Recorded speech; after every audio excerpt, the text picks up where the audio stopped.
When Jacob asked me to step out of the photograph, I thought I'd misunderstood him. We were standing inside Cedar Avenue Arts Hall in Montclair. The reception hadn't started yet, but guests were already coming through the front doors. I could hear their coats brushing against the narrow hallway walls. Marissa had placed her phone on a tripod. Her parents stood beneath the large exhibit sign. Larry had one hand in his jacket pocket.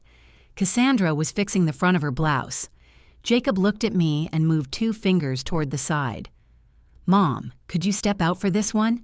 I stayed where I was. Marissa glanced at the phone screen. "We're losing the light over here." I looked at Jacob. "You want me out?" He lowered his voice, as if volume was the problem. "Her parents make us look more complete." That was exactly what he said. Not almost that. Not something I decided later. "Her parents make us look more complete." Then he let Marissa start the timer. I stepped aside. The phone counted down while my son put his arm around Cassandra. Larry leaned toward Marissa. All 4 smiled beneath Bruce's name. I stood beside the reception table holding my handbag. Inside, it was the document Jacob needed. He didn't look at me after the picture. I didn't know that morning he would remove me. I knew he could be weak. I knew Marissa liked arranging people. But I still believed there were places where Jacob would remember who I was. A public exhibit of his father's work seemed like one. To explain how I got there, I have to go back 7 weeks. It began on a Tuesday morning at my kitchen table. I was drinking coffee from Bruce's old blue mug. The handle had a thin crack near the top. I should have thrown it away, but I always turned the crack toward my palm. Jacob came in carrying a paper bag from the bakery. "I brought those almond things you like." "You mean almond croissants?" "Yes, those." He'd let himself in with the key I gave him years ago. He kissed my cheek, put the bag down, and opened my cabinet without asking. That didn't bother me then. Jacob had always moved through my house like it still belonged partly to him. Some habits survive long after the bedroom changes back into a sewing room. He poured coffee and sat across from me. "You look serious," I said. "I have an idea. That sounds expensive." He smiled. "It might actually make money." "For whom?" "Mom." "I'm asking." "For the hall, mostly. Maybe we recover costs." That was the first time he mentioned Cedar Avenue Arts Hall. It was an old brick building at 37 Cedar Avenue. Bruce and I had attended small concerts there. They also held readings, classes, and local exhibits. Jacob wanted to organize a public showing of Bruce's photographs. He'd already spoken with someone at the hall. "They have an opening in October," he said. "It's a good weekend. There's a street fair nearby, so they'll get traffic." "What kind of showing?" His Montclair photographs, the older storefronts, the train station, the neighborhood events, things people remember. Bruce had photographed Montclair for almost 40 years. He wasn't famous, and he never pretended to be. He took pictures because he noticed things other people walked past. A shopkeeper changing a window display, 2 men repairing a church step, a woman waiting alone at a bus stop in snow. After Bruce died in 2022, I spent months learning what he'd left behind: negatives, contact sheets, notebooks, and thousands of digital files. The archive copyrights came to me through probate. Jacob knew that. He also knew I kept the encrypted drive in my study cabinet. The probate copyright assignment was locked beside it. "How many pictures?" I asked. "Maybe 80 in the projection. Around 20 prints. That's a lot. You know the files better than anyone." There it was. Not just an invitation, a job. Jacob leaned forward. I'd need help identifying dates and locations. Dad's notes aren't always clear. They were clear to him. Exactly. Which doesn't help the rest of us. I looked through the kitchen doorway. Bruce's gardening shoes still sat on a mat near the back door. They had been there 4 years. I no longer saw them every day, but that morning I did. Would his name be on everything? I asked. Of course. And mine? He blinked. For what? For managing the archive. Sure. Yes. We'll credit you.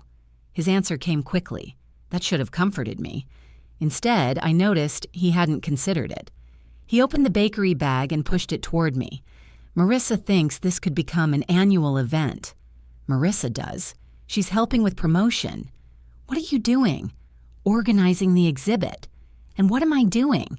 He smiled again, keeping us honest. It was a pleasant answer. Jacob had become good at those. I asked when he needed the files. Soon. The printer needs time. The hall will need a license first. I know. Do you have one? The rights coordinator is preparing it. I set down the blue mug. You've spoken to the rights coordinator? We had a meeting yesterday, and you're telling me today. It was only preliminary. Was Marissa there? Yes. I waited. Jacob folded the top of the paper bag. He did it carefully, pressing the crease with his thumbnail. Her parents came too. That surprised me more than I showed. Why? They know people. Larry has contacts through the Historical Society. Cassandra can help with reception planning. Is Larry part of that society? He knows members. That wasn't an answer, but I let it sit. I asked who attended from the hall. A woman named Ellen Price. She handles image rights and contracts. What did she say? She said they need written permission from the copyright holder, meaning me. Yes, Mom, meaning you. His tone changed slightly. Not rude, exactly. More like I'd pointed out the obvious too slowly. And did you tell her I wasn't there? She knows you'll be involved. That wasn't my question. Jacob reached for his coffee. I told her you own the archive. What did she say after that? He looked toward the window. She said no photographs can be displayed without your signature. That mattered. Not because I'd forgotten my rights. I hadn't. But Jacob had heard the rule directly before ordering anything or promising anything. Good, I said. Then bring me the proposed list, the list of pictures, and the program copy, and the license. The program isn't finished. Bring it when it is. He leaned back. We're on a tight schedule. Then you should have called me before the meeting. I'm calling now. You're sitting in my kitchen. You know what I mean. I did. Jacob wanted the conversation to feel informal. Family helping family. No need to inspect every detail. That had worked before. After Bruce died, Jacob asked me to cover several things while he got settled. A repair at his house, a deposit for a trip he and Marissa later called a family trip, though I wasn't invited. I didn't keep a ledger. I was his mother. The money wasn't what stayed with me. It was the way he called before he needed something and disappeared afterward. Still, this exhibit was different. It involved Bruce's work. I wanted people to see it. I wanted his photographs out of the cabinet and in a room where someone might stop. At first, I thought that was enough. I told Jacob I would review the archive. His shoulders dropped. Thank you. I didn't say I'd approve the exhibit. I know, I said I'd review it. Right. He checked his phone. Then he stood and carried his cup to the sink. Marissa wants to come by Thursday. We can start going through the files. No, he turned. No to Thursday, no to taking the drive out. We can work here. You said Marissa wants to come by. Yes. Here, you didn't say that. He gave me a tired look. Fine, here. Thursday at 6. Not yet. Mom, what's the problem? I haven't seen the license. It's standard. Then it'll be easy to read. He put both hands on the counter. The hall needs image selections now. The paperwork can follow. The selections are part of the paperwork. Ellen didn't say that. Did she say you could copy my files before I signed? He didn't answer. There was my first useful answer. I got up and rinsed my mug. Jacob remained by the sink, close enough that I could smell his aftershave. It was the same one Bruce had bought him one Christmas, though I doubt Jacob remembered that. Bring me what you have, I said. Then we'll begin. We don't have time to make everything formal. It became formal when you booked a public building. No one's trying to take anything. I didn't say they were. His face softened. Mom, this is for Dad. That sentence nearly worked. I dried the mug and placed it beside the sink. If it's for your father, we'll do it properly. Jacob left the croissants and went home. At 6 that evening, Marissa called. She didn't ask how I was. Jacob says you're worried about the license. I asked to read it. It's boilerplate, Susan. Have you read it? A short pause. I've seen documents like it. That wasn't what I asked. She laughed lightly. Okay, I see where Jacob gets it. Gets what? Being exact. Bruce was exact. Well, we're all trying to honor Bruce. She said his name comfortably. Marissa always did when his memory helped her point. I sat at my desk while she talked. The unsigned public display license was not there yet. Only a yellow pad, my reading glasses, and Bruce's small desk clock. Marissa explained her promotion plan. Social posts, local groups, invitations to people Larry knew. Cassandra would help greet donors and community leaders. "What will you be doing?" I asked. "Overseeing the event identity." I wasn't sure what that meant. "And Jacob?" "He's handling production." "And me?" "You're the archive resource." I wrote those words on the yellow pad. Archive resource. Is that how I'll be described in the program? "No, Susan, we haven't finalized that language." "Then send it before you do. We'll send everything." "When?" "Soon." "That isn't a date." She breathed out through her nose. "Friday." "Thank you. We really need the drive Thursday. You can have selected copies after I review the terms. We need access to browse." "No." This time, I said it without explaining. Marissa went quiet. Then her voice became warmer. "I understand you're protective. I think it's sweet." I looked toward the locked study cabinet. "It isn't sweet, it's my responsibility. No one is questioning that, you just called it sweet." Another pause. "All right, responsibility. We respect that." "Good. But the printer has a schedule. Why does the printer have a schedule before I've approved anything?" She was quiet again. I heard a door close on her end. Then Jacob said something too low for me to catch. Marissa returned with less warmth. "They offered a discount if we committed early." "Who committed?" "Jacob." "How much?" "You should ask him." "You called me. It's his budget." I wrote printer beside archive resource. "Has he paid it?" "Susan, I'm not discussing our finances. You're asking for my property because of your deadline." "Our deadline? No. I haven't agreed to one." She ended the call politely. That was Marissa's talent. She could leave a bruise and still say goodnight. I remained at the desk. The study was the smallest room in my house. Bruce used it to label film and balance household bills. After he died, I added a cabinet with a proper lock. I opened the bottom drawer and took out the probate assignment. My name appeared where it needed to appear. The wording was plain enough. Bruce's copyrights belonged to me.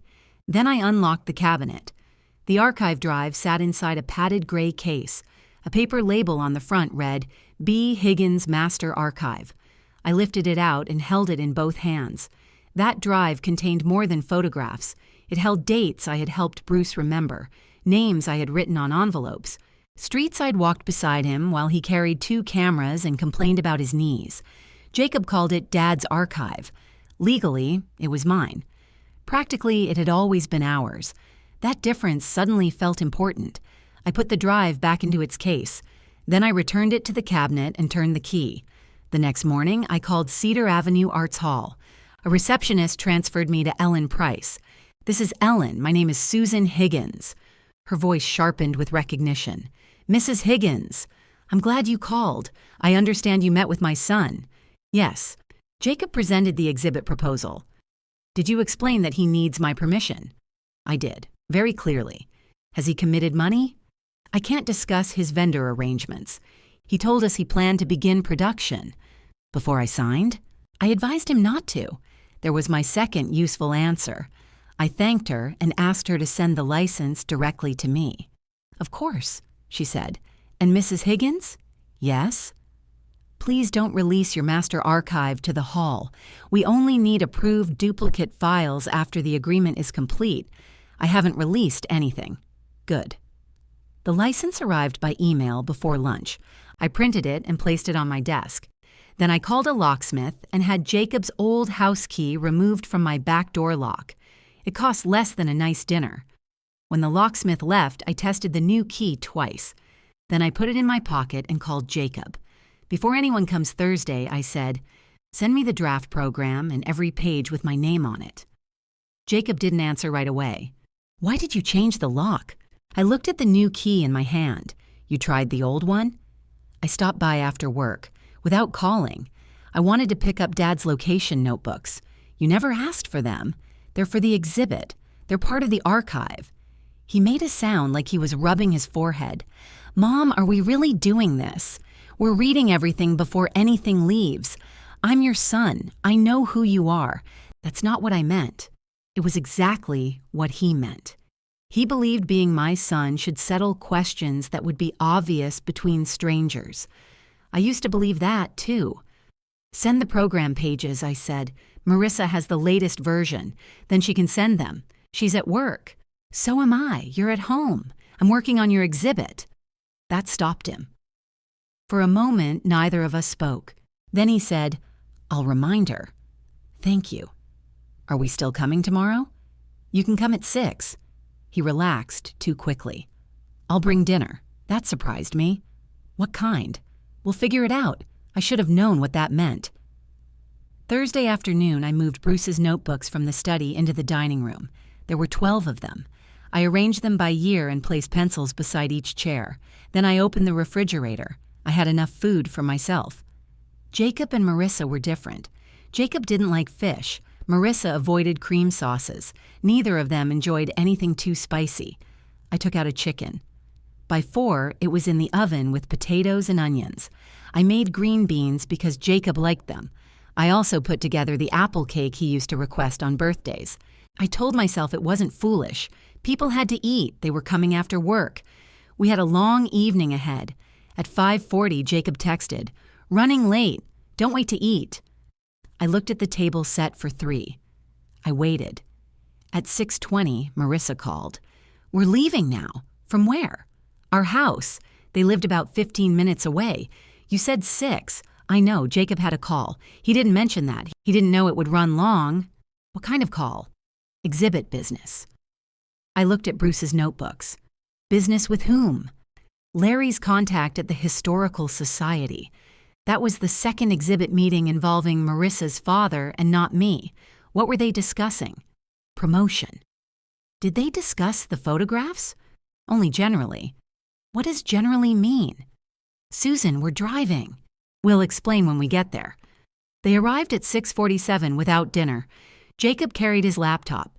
Marissa carried a large leather tote. Neither mentioned the food they'd offered to bring. "The house smells amazing," Jacob said. Marissa saw the table and stopped. "Oh, you cooked. I thought we needed dinner."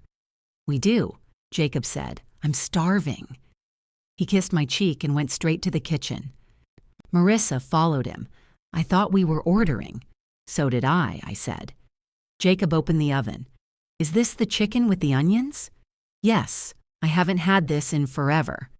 I stood in the doorway while he searched for serving spoons. He found them without asking. Of course he did. For 10 minutes, it felt like old family life. Jacob carved the chicken badly. I took the knife and finished. Marissa poured water. We sat beneath the brass light Bruce had installed crooked and refused to fix. Jacob told me about traffic near Bloomfield Avenue.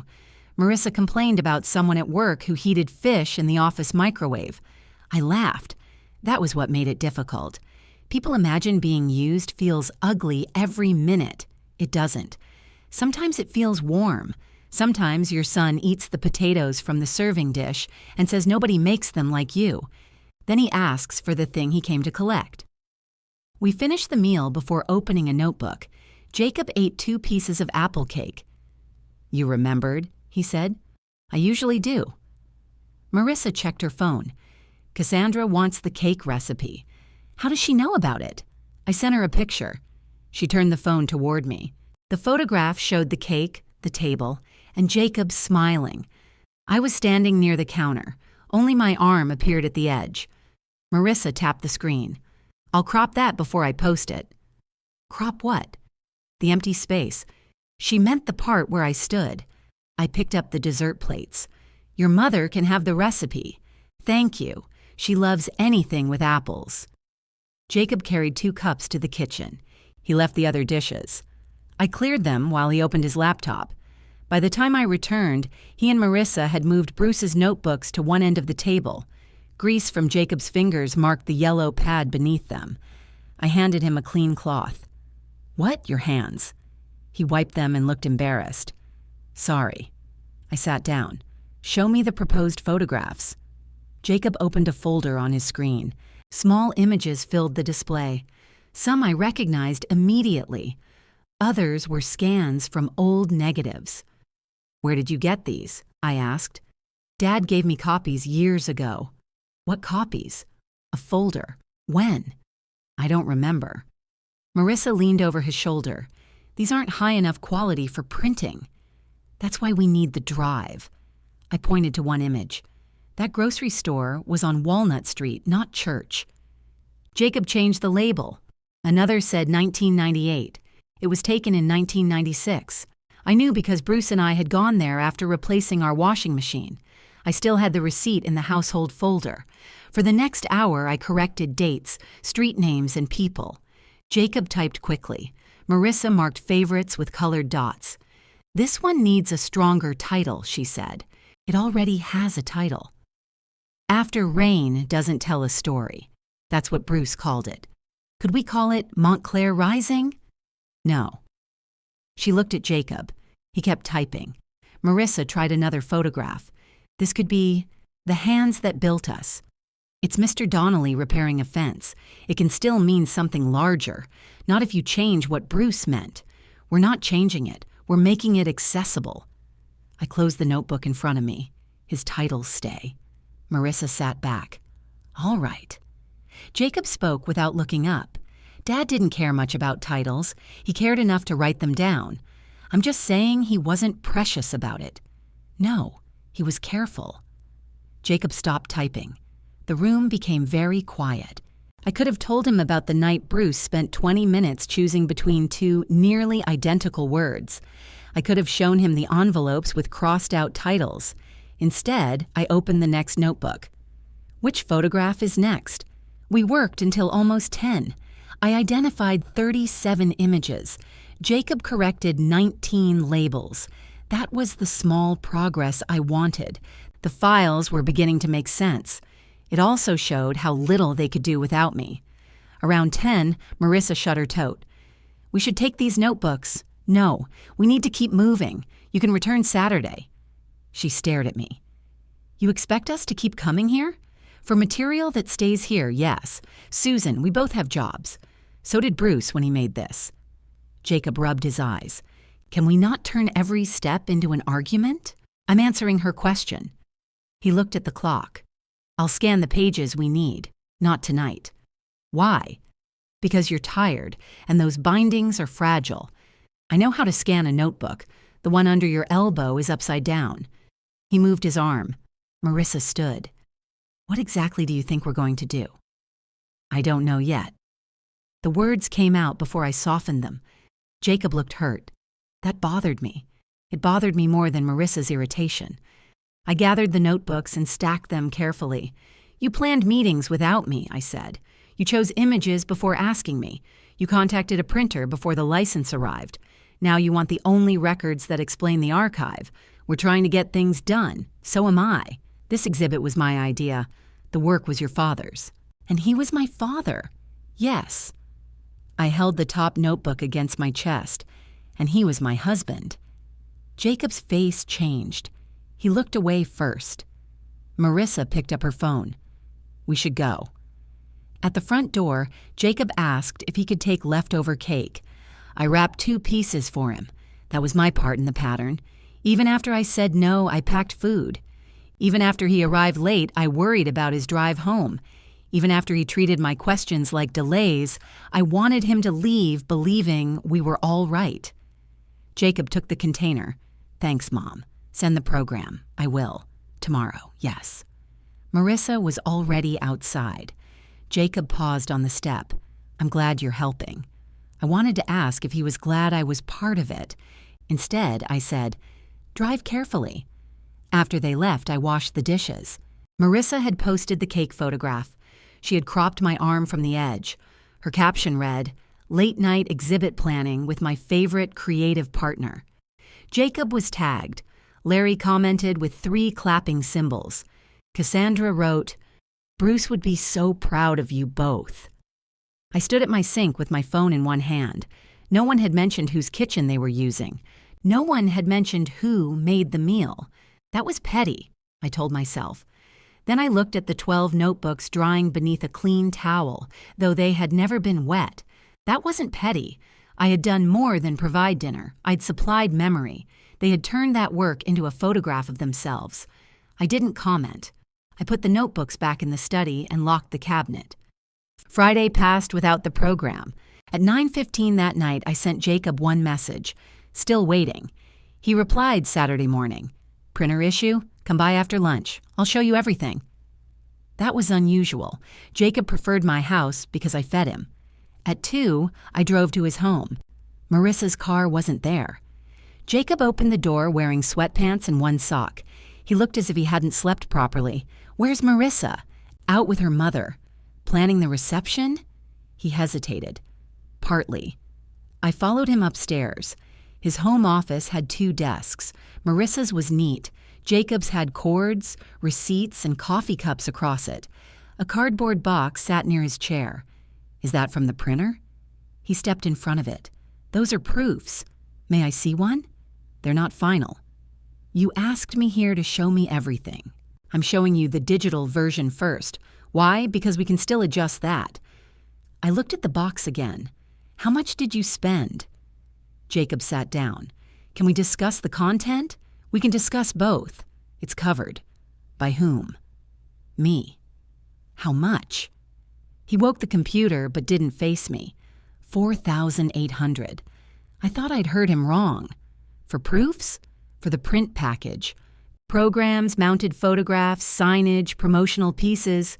You ordered photographs? Only test prints. From copies you said weren't good enough. They're placeholders. Ellen told you not to begin production. She advised me to wait. That's the same thing. No, it isn't. Is the money refundable? His silence answered first. No, he said. I sat in Marissa's chair. You spent $4,800 before I signed. I had to reserve the production window. You didn't have the files. We knew you'd help. You assumed. I knew. He finally looked at me. You're helping now. There it was again. My cooperation yesterday had become proof of consent today. Show me the printed program. Jacob stood. Mom, please move. They made a wording mistake. What wording? It's being corrected online. I felt my hand tighten around my purse strap. What wording, Jacob? He moved away from the box. I opened it. The programs were stacked in 2 neat rows. The cover showed one of Bruce's photographs beneath the exhibit title. I lifted the first copy. Bruce's name appeared correctly. Jacob was listed as exhibit director. Marissa was listed for creative promotion. Then I read the section called Family Stewardship. Larry and Cassandra Wade were named as the family stewards who had helped preserve Bruce's visual legacy and bring his work to the public. I read it twice. My name appeared on the back page. It was in a thank you line between the bakery providing refreshments and the company supplying rented chairs. Special thanks to Susan Higgins for archival assistance. I placed the program on the desk. Who wrote this? Marissa drafted it. Who approved it? The printer moved ahead before I caught everything. That isn't what I asked. Jacob stared at the floor. I approved the proof. I nodded once. Then I opened my purse, took out my reading glasses, and read every page from beginning to end. The first 12 pages described Bruce's work. The last 4 described the people behind the exhibit. According to the program, Larry had provided community guidance. Cassandra had shaped the public welcome. Marissa had developed the exhibit's family vision. Jacob had brought his father's archive home. I had provided assistance. I removed my glasses. What does family vision mean? Jacob stayed near the window. It's promotional language. And family steward? Same thing. Your father never met Larry or Cassandra. They've helped with the event. So have I. You're credited. Between the bakery and the chair company. That's a layout issue. Did the layout write this? He glanced at the program. No. Then stop blaming it. He sat at his desk and rolled the chair backward. Mom, nobody reads these sections closely. You printed hundreds of them. Because the hall requires programs. The hall requires false information? It isn't false. I touched Larry's name. What part of Bruce's archive did Larry preserve? He's helping introduce the exhibit to people. What did he preserve? Jacob rubbed his face. Nothing personally. And Cassandra? She's helping organize the reception. What did she preserve? Mom, I understand your point. Answer me. Nothing. That was the first clear sentence he gave me. I turned to the back page. What does archival assistance mean? You're identifying photographs. I own the photographs. I know. Where does it say that? The legal notice will appear inside the gallery. Where? Near the projection. Show me. He opened folders on his computer. There were signs for the reception table, signs for the display cases, signs with quotations from Bruce's notebooks. I watched him search. He clicked one file, closed it, then opened another. There was no ownership notice. It must be in Marissa's folder, he said. Call her. She's with Cassandra. She has a phone. She'll be back later. Then we'll wait. Jacob looked at me. You plan to sit here? Yes. He pushed away from the desk and walked downstairs. I heard a cabinet open. Then another. A minute later, he returned with a glass of water. He didn't offer me one. I took out my own phone. What are you doing? Calling Marissa. Please don't turn this into something. I looked at him. It already became something. Marissa answered on the fourth ring. Hi, Susan. Is everything all right? I'm in your office. A pause followed. With Jacob? Yes. He stood beside me, staring at the desk. I'm reading the printed program, I said. Another pause. Oh. That one word told me she knew exactly what I'd found. Where is the copyright notice? It's part of the exhibit signage. Which file? I don't remember the file name. Jacob can't find it. He may be looking in the wrong folder. Tell him where to look. She spoke to someone near her. Cassandra's voice answered, though I couldn't make out the words. Then Marissa returned. I don't have my laptop. You drafted the program. Yes. Why are your parents called family stewards? They've been supporting us through the whole process. What have they done for the archive? The exhibit is more than storage and labels. I asked about the archive. Her voice tightened. Larry has promoted the event to important local contacts. My mother has spent hours helping with the reception. That doesn't make them stewards of Bruce's work. It's an honorary description. Who decided to honor them? I suggested it. And Jacob approved it. Yes. Jacob walked out of the room. I watched him go. Why didn't you show me before printing? We planned to. When? Susan, the schedule moved quickly. It moved around me. No one moved around you. I asked for the draft twice. We were still editing it. The printer had it. They needed something to work from. They received more than I did. Marissa lowered her voice. I think this is becoming more personal than it needs to be. It has my husband's name on the cover. I understand that. No. You understand there's an event. That's unfair. What's inaccurate about it? She sighed. My parents have done a great deal for Jacob and me. They show up. They make calls. They bring people together. We wanted to recognize that. And you recognized me as assistants. You are assisting. I own what you're exhibiting. You inherited it. She said those words softly. That made them worse. Yes, I said, I inherited it. I didn't mean that badly. How did you mean it? I mean, Bruce created the work. We all know that. And what did your parents create? That isn't the point. It seems to be the whole point. Cassandra spoke again in the background. Marissa covered the phone, but not completely. I heard Cassandra say, "Don't let her derail this." Marissa came back. "I'll call you when I'm home." "No, I have what I need." I ended the call. Jacob was waiting at the bottom of the stairs. I carried the program down. He looked at my face and stepped aside. "Mom, she shouldn't have said inherited like that, but she did. She meant Dad was the photographer." I know what she meant. He followed me into the living room. "We can add a copyright line. This isn't one missing line. What do you want? Accurate credit. Be specific." That was a reasonable request, so I answered it. "Remove family stewards from your in-laws. Credit them for promotion and reception help. State that I own and manage the archive. Put the copyright notice wherever Bruce's images appear." Jacob nodded too quickly. Fine. Send me the corrected program. We can fix the digital version. And the printed copies? He looked toward the stairs. Those are finished, then replace them. That would cost another print run. You approved inaccurate ones. The wording is harmless. It wasn't harmless when you wanted to defend it. I'm trying to solve this. You're trying to avoid paying for your decision. His jaw tightened. I can't throw away $4,800. Then you should have waited for my approval. You never said you needed to approve the program. I asked to see every page with my name. That's not the same thing. It was enough to tell you not to hide it. I didn't hide anything. You made me drive here to find it in a box. Jacob looked past me. The living room had framed family photographs along one wall. Most were from holidays. In nearly every recent one, Larry and Cassandra stood beside Jacob and Marissa. I appeared in two. One was Bruce's funeral reception. The other had been taken in my kitchen. I hadn't noticed that before. Do you want this exhibit to happen? Jacob asked. Yes. Because right now, it feels like you don't. I want your father's work shown honestly. We're talking about a program paragraph. We're talking about who gets named as family. Nobody removed you from the family. I looked at the photographs on the wall. He followed my eyes. That isn't fair, he said. Which part? Marissa's parents live closer. They live 8 minutes closer. They come over more. They're invited more. You could come whenever you want. With the old key? He had no answer.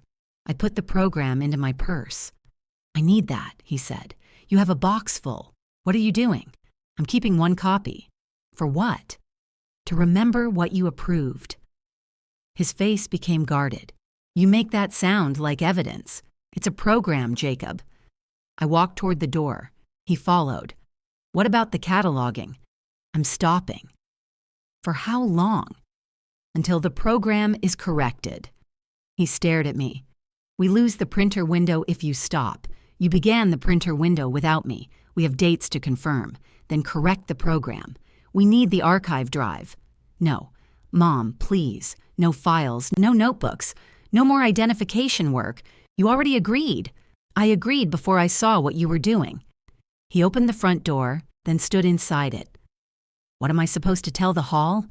The truth. That you're canceling over a thank you line. That I'm waiting for accurate terms. He pressed his lips together. Marissa's going to say you're punishing her parents. I haven't spoken about her parents. I spoke about their credits. You know how she'll take it. You approved it. His eyes dropped. That was another pattern. When Marissa made the decision, Jacob asked me to manage her response. I had done it for years. When they spent their first Thanksgiving with the Wades, Jacob asked me not to sound disappointed because Marissa felt pressured. When they changed Christmas plans after I bought the groceries, he asked me to be flexible because Cassandra had already invited guests.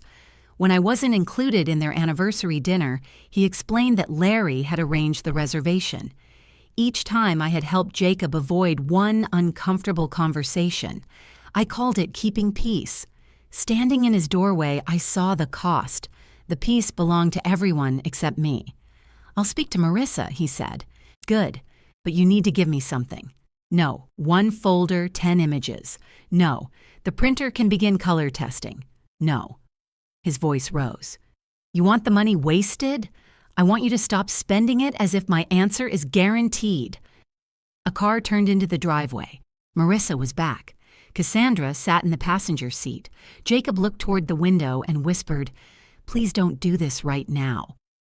I watched Marissa get out. She saw my car and stopped beside hers. "What would you like me to do?" I asked. "Go home. Let me handle it. That's what I'm doing." Marissa entered through the side door as I left through the front. Cassandra remained in the car. She looked at me through the windshield. I nodded once. She didn't nod back. At home, I placed the printed program beside the unsigned license. Then I called Ellen. "I need to confirm something," I said. "Did you receive a final program from Jacob? We received a digital draft yesterday. Does it describe Larry and Cassandra Wade as family stewards?" I heard keyboard keys. Yes. Did anyone at the hall write that? No. Program credits come from the organizer. Did you receive an archive ownership notice? Not yet. I requested one. From whom? Jacob. When? After our first meeting, before he spent the money. Did he answer? He said the family was finalizing how it wanted the archive represented. I looked at the copyright assignment on my desk. The family? That was his wording. Did he tell you I approved the program? Ellen took a moment. He said you were involved in cataloging and expected to sign. Expected? Yes. Did he say I had seen the credits? No. I wrote each answer on my yellow pad. Then I told her I was pausing my work. What does that mean for the hall? I asked. It means we cannot accept or prepare the archive photographs, even if Jacob has copies, not for public display. We need your signed license and approved files. That was the action I needed confirmed. My refusal had worked. The archive would stay closed, but Ellen wasn't finished. The final license is due before the public display begins, she said. The hall has other parts of the evening scheduled, so Jacob may continue promoting the reception. I need you to understand that guests could still be invited. Invited to what? To the program he organized. We simply won't open or project the archive without permission. I looked at the printed program again. They could still use Bruce's name to fill the room. They could call themselves stewards. They could post photographs of planning meetings and tell people the family was honoring him. The display itself would remain unavailable. The story around it was already moving. How long do I have? I asked. The public program begins in 6 weeks. I'll need your decision before the first image is shown. After we hung up, I emailed Jacob and Marissa together. I listed the exact corrections. I stated that cataloging had stopped. I also stated that no duplicate files would be released until I received an accurate program and reviewed the complete display notice. Then I attached nothing. For once, they received only my terms. The reply came from Marissa 11 minutes later. You're putting the entire event at risk over wording. I read it once. Then I placed my phone face down and locked the study door. Then I made tea and left it untouched. My phone buzzed twice against the table. The first message came from Jacob. Please call me. The second arrived a minute later. This is getting out of hand. I didn't answer either one. At 8:30, he called. I let it ring until the answering machine picked up. He hung up before the tone. Then he called again. I answered. What's out of hand? His breathing sounded uneven. Marissa's crying. I waited. Did you hear me? He asked. Yes. She thinks you hate her parents. I asked you to correct their credits. It feels personal to her. It felt personal when I read it. That isn't what she intended. Then correcting it should be easy. He lowered his voice. She worked hard on this. So did I. She's been talking to sponsors and local groups. That doesn't give her parents a role in Bruce's archive. They aren't claiming ownership. Neither am I, according to the program. That's not true. Read the program. I have. Then read my line. He was silent. I could hear Marissa behind him. Her words were muffled. Then a door closed. Jacob said, Could you just keep cataloging while we sort this out? No. Ellen emailed me. What did she say? She said the hall can't receive the files. That's correct. I have a production schedule. You also have my requested corrections. The printer won't redo everything for free. I didn't ask the printer to make the mistake. Neither did I. You approved it. His breath came through the phone sharply. You keep saying that because you keep avoiding it. I approved a proof under time pressure. You created the time pressure. We had to move. Without the rights, I knew you'd sign. The room became still around me. You knew I would? I believed you would. That isn't the same sentence. Mom, you wanted Dad's work shown. I still do. Then why are you blocking it? I'm not blocking it. I'm requiring the truth. It's a few ceremonial words. Then remove them. He began crying. Jacob didn't cry loudly. Even as a boy, he tried to hide it. His voice would flatten. His nose would catch slightly between words. I sat down. Mom, he said, I've already put so much into this. I know. You don't understand what happens if it falls apart. What happens? People think I failed. There it was. Not that Bruce's work would remain unseen, not that the archive had been represented poorly. People would think Jacob failed. "Who are these people?" I asked. "Everyone involved. Name them. The hall, the printer, Larry's contacts, people from work. Do they know you don't have permission? They know we're finalizing it." "That wasn't my question. I haven't lied. What did you tell them?" "That the license was in process." "Did you tell them I had approved the exhibit?" He didn't answer. "Jacob." "I told them my mother was handling the archive." "That sounds reassuring." "Because it's true. It leaves out that your mother hadn't seen the program." "Why would they need to know that?" "Because you used my expected agreement to make commitments." He started to speak, then stopped. I heard Marissa return. She said, "Ask her what she actually wants." Jacob repeated it. "I emailed what I want." "No, what do you really want? Accurate credit. Do you want an apology? I want the false wording removed. You want us embarrassed." "No." Marissa took the phone. Her voice was unsteady but clear. "Susan, my mother is devastated. Why? She feels you're erasing everything she contributed." "What did she contribute?" "You know what she contributed. Reception planning and outreach, introductions, hours of her time. Then credit those things. You're reducing her role. I'm naming it. She has treated Jacob like a son." I looked at the framed photograph on my desk. Jacob stood beside Bruce at a backyard cookout. Bruce held a plate. Jacob was laughing at something outside the frame. "I'm glad she treats him well," I said. "You don't sound glad." "I don't know what that has to do with the archive. It has to do with family. Then why wasn't I treated like family in the program?" Marissa stopped. Jacob said something near her. She ignored him. "You were thanked. So was the bakery. That isn't fair. It's the page you printed."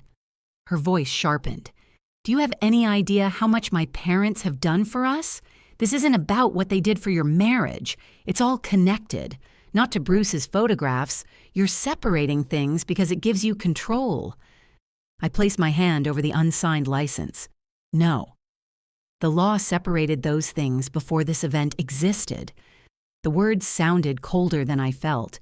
Marissa became very quiet. Then she said, "So this is legal now. It was legal when you requested my signature.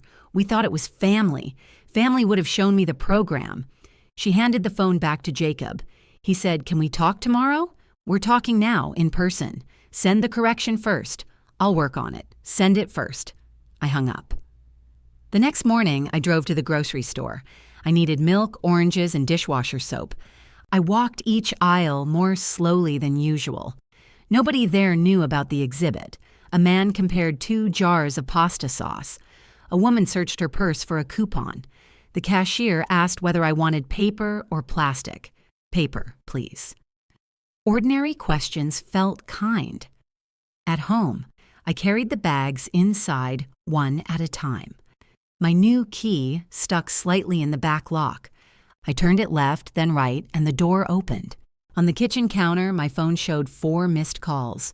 2 from Jacob, 1 from Marissa, 1 from Cassandra. Cassandra had never called me directly. She left a message. "Susan, this is Cassandra. I think emotions are high, and that's understandable. We all love Jacob. I'd like to help everyone find a gracious solution. Please call me." She sounded calm, almost generous. I put away the milk. Then I listened again. She said everyone loved Jacob. She didn't mention Bruce. She didn't mention me. I saved the message. Not as evidence. I was tired of thinking that way. I saved it because I wanted to remember the order of her concern. At noon, Jacob sent a link to the exhibit page.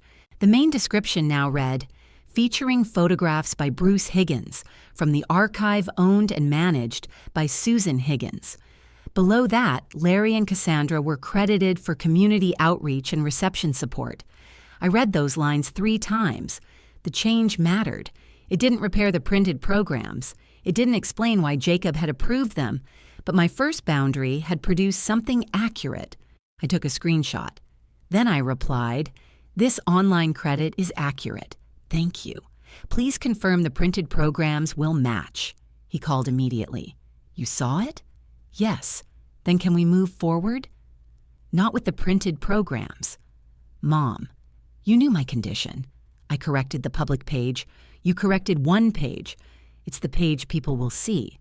The guests will hold the program. We can put an insert inside. What will it say? He hesitated. We haven't written it. Write it. Then you'll sign? Then I'll review the whole package. He exhaled. We're running out of time. You have more than 5 weeks. The printer needs files next week. That's your deadline, not the hall's. It becomes everyone's deadline. No, it becomes expensive for you. That's easy for you to say. It isn't my bill. No, you only decide whether the bill becomes worthless. I sat at the kitchen table. That was true before you paid it. He went quiet. I'll send the insert, he said, and the display notice. Fine. And I need written confirmation that no promotional image will be used without approval. We already posted one. My hand stopped on the table. What did you post? A photograph for the event listing. Whose photograph? Dad's. Which one? The train station. From your old copies? Yes. Take it down. It's been shared. You didn't have permission. It's one image. Take it down. You're overreacting. Ellen told you nothing could be displayed without my signature. It isn't displayed. It's promotion. It's still public use. Can you stop talking like a contract? Can you stop using the photographs? He muttered something I didn't catch. Then he said, I'll ask Marissa to replace it. Don't ask her. Do it. You know what I mean. I know exactly what you mean. He ended the call. I opened the exhibit page again. The corrected credit remained. Below it was an event banner using Bruce's photograph of the Montclair train station at dusk. Someone had cut off his handwritten border. Across the image, large white words announced the opening reception. The page had been shared dozens of times. Comments praised Jacob and Marissa for preserving local history. Larry had written, proud to help carry this family legacy forward. Cassandra replied, Bruce's eye, Jacob's heart. I didn't comment. I called Ellen. She answered from the gallery floor. I could hear metal moving nearby. Has the hall approved Bruce's photograph for promotion? I asked. No, we were waiting for your license. It's on the event page. There was a pause. Give me a moment. I heard typing. Then Ellen said, I see it. Can you remove it? I can remove it from the hall's page. I can't control private reposts, but I can notify the organizer that the image isn't cleared. Please do. I'll replace it with the building exterior. Thank you. Mrs. Higgins, I need to ask, has Jacob received any image permission from you outside the hall agreement? No. Then I'll note that. The image disappeared from the hall page within 20 minutes. That deliberate action worked, too. A plain photograph of the brick building replaced it. The event remained listed, but Bruce's work was no longer selling an agreement he hadn't received. The correction created its own trouble. By 3, Marissa posted on her personal page. Due to a last-minute rights concern, we've had to temporarily remove our event image. We remain committed to honoring Bruce with love, gratitude, and the full support of family. She attached the cropped photograph from my kitchen. Jacob sat at my table beside the apple cake. I still wasn't visible. Comments began asking what rights concern meant. Marissa replied only once. Nothing that can't be resolved with patience and kindness. At 4:15, Cassandra called again. This time, I answered. Susan, she said warmly. Thank you. For what? For answering. I know this must be difficult. What must be difficult? All of it. Bruce's work. Letting other people help. I leaned against the kitchen counter. What would you like, Cassandra? I'd like us to meet. To discuss your program credit? To discuss the family. Which family? She paused. That question is exactly why we should meet. I asked it because your daughter described you as a steward of my husband's work. Marissa chose a loving phrase. It was inaccurate. We don't need to agree on every word. We do when the words are printed as fact. Her warmth thinned. Jacob has invested a considerable amount. He chose to. He believed he had your support. He had my willingness to review the exhibit. You were cataloging. I stopped when I saw the program. Yes, Marissa told me. Cassandra lowered her voice. May I be frank? You called me. Jacob feels he's being forced to choose. Between what? His wife and his mother? No one asked him to choose. You're asking him to reject language his wife created? I'm asking him to correct it. She sees the language as recognition of our contribution. Then she can recognize your actual contribution. Cassandra sighed. Would it help if Larry and I told you we don't need the credit? Will you? Another pause. We don't want to cause division. That wasn't my question. I think removing it now would look unkind. To whom? To everyone who has already seen the program. I looked at the screenshot of the corrected page. So the wording can't change because people might notice it changed. That isn't what I said. It's what you described. She asked if she and Larry could visit Sunday afternoon. I almost refused. Then I thought about Jacob saying people would think he failed. I thought about Marissa's post. I thought about the hundreds of programs already printed. Come at 3, I said. After the call, I reopened the event listing. A new paragraph had appeared beneath the corrected archive credit. It announced that the opening would begin with a family welcome led by Jacob, Marissa, Larry, and Cassandra. My name wasn't included. At the bottom, one more sentence had been added. We are pleased that Susan Higgins will attend and share in this celebration of Bruce's legacy. No one had asked whether I was coming. I copied the sentence into my notebook. Then I emailed Jacob. Remove the statement about my attendance. You did not ask me. His reply came 10 minutes later. We assumed you'd be there. I typed, that is the problem. He didn't answer. Sunday morning, I cleaned the house. Not because Larry and Cassandra were coming. That's what I told myself. I vacuumed the living room, dusted the mantel, and polished the dining table. Then I found myself arranging 4 cups on a tray. I put 1 cup back. 3 people could manage without a formal tea service. At 2:45, Cassandra texted, we're nearby. Should we bring anything? I replied, no. They arrived at 2:58 with flowers. Larry held the bouquet. Cassandra carried a bakery box tied with string. We didn't want to come empty-handed, she said. You didn't have to bring anything. It's Sunday. We were raised properly. She smiled as she said it. I took the flowers and looked for a vase. Larry followed me into the kitchen. Nice place, he said. You've been here before. Only once, I think. Twice. He nodded as if I'd corrected a date in the archive. Cassandra placed the bakery box on the counter. Lemon squares. Jacob said you liked them.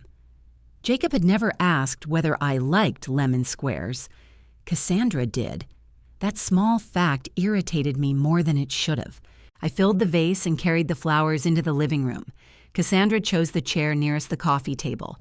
Larry sat on the sofa. I remained in Bruce's chair. For a minute, we discussed the weather. Larry said the street fair would draw a large crowd.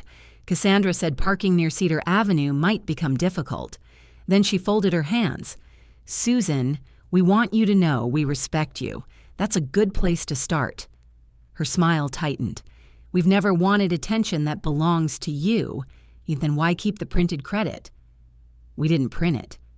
Your daughter did. And Jacob approved it, Larry said. I looked at him. He shrugged. We aren't pretending he didn't. It was the first direct thing either of them said. Cassandra turned toward him. Larry, what? She knows. Yes, I said. I know. Larry rested his hands on his knees. I told Marissa the phrase was too much. When? After we saw the printed programs. Before or after, I complained. He glanced at Cassandra. After. Did you ask her to remove it? I told her she should consider changing it. That isn't the same thing. No. Cassandra stepped in. The programs were already printed. We didn't want to create more waste. You accepted the description.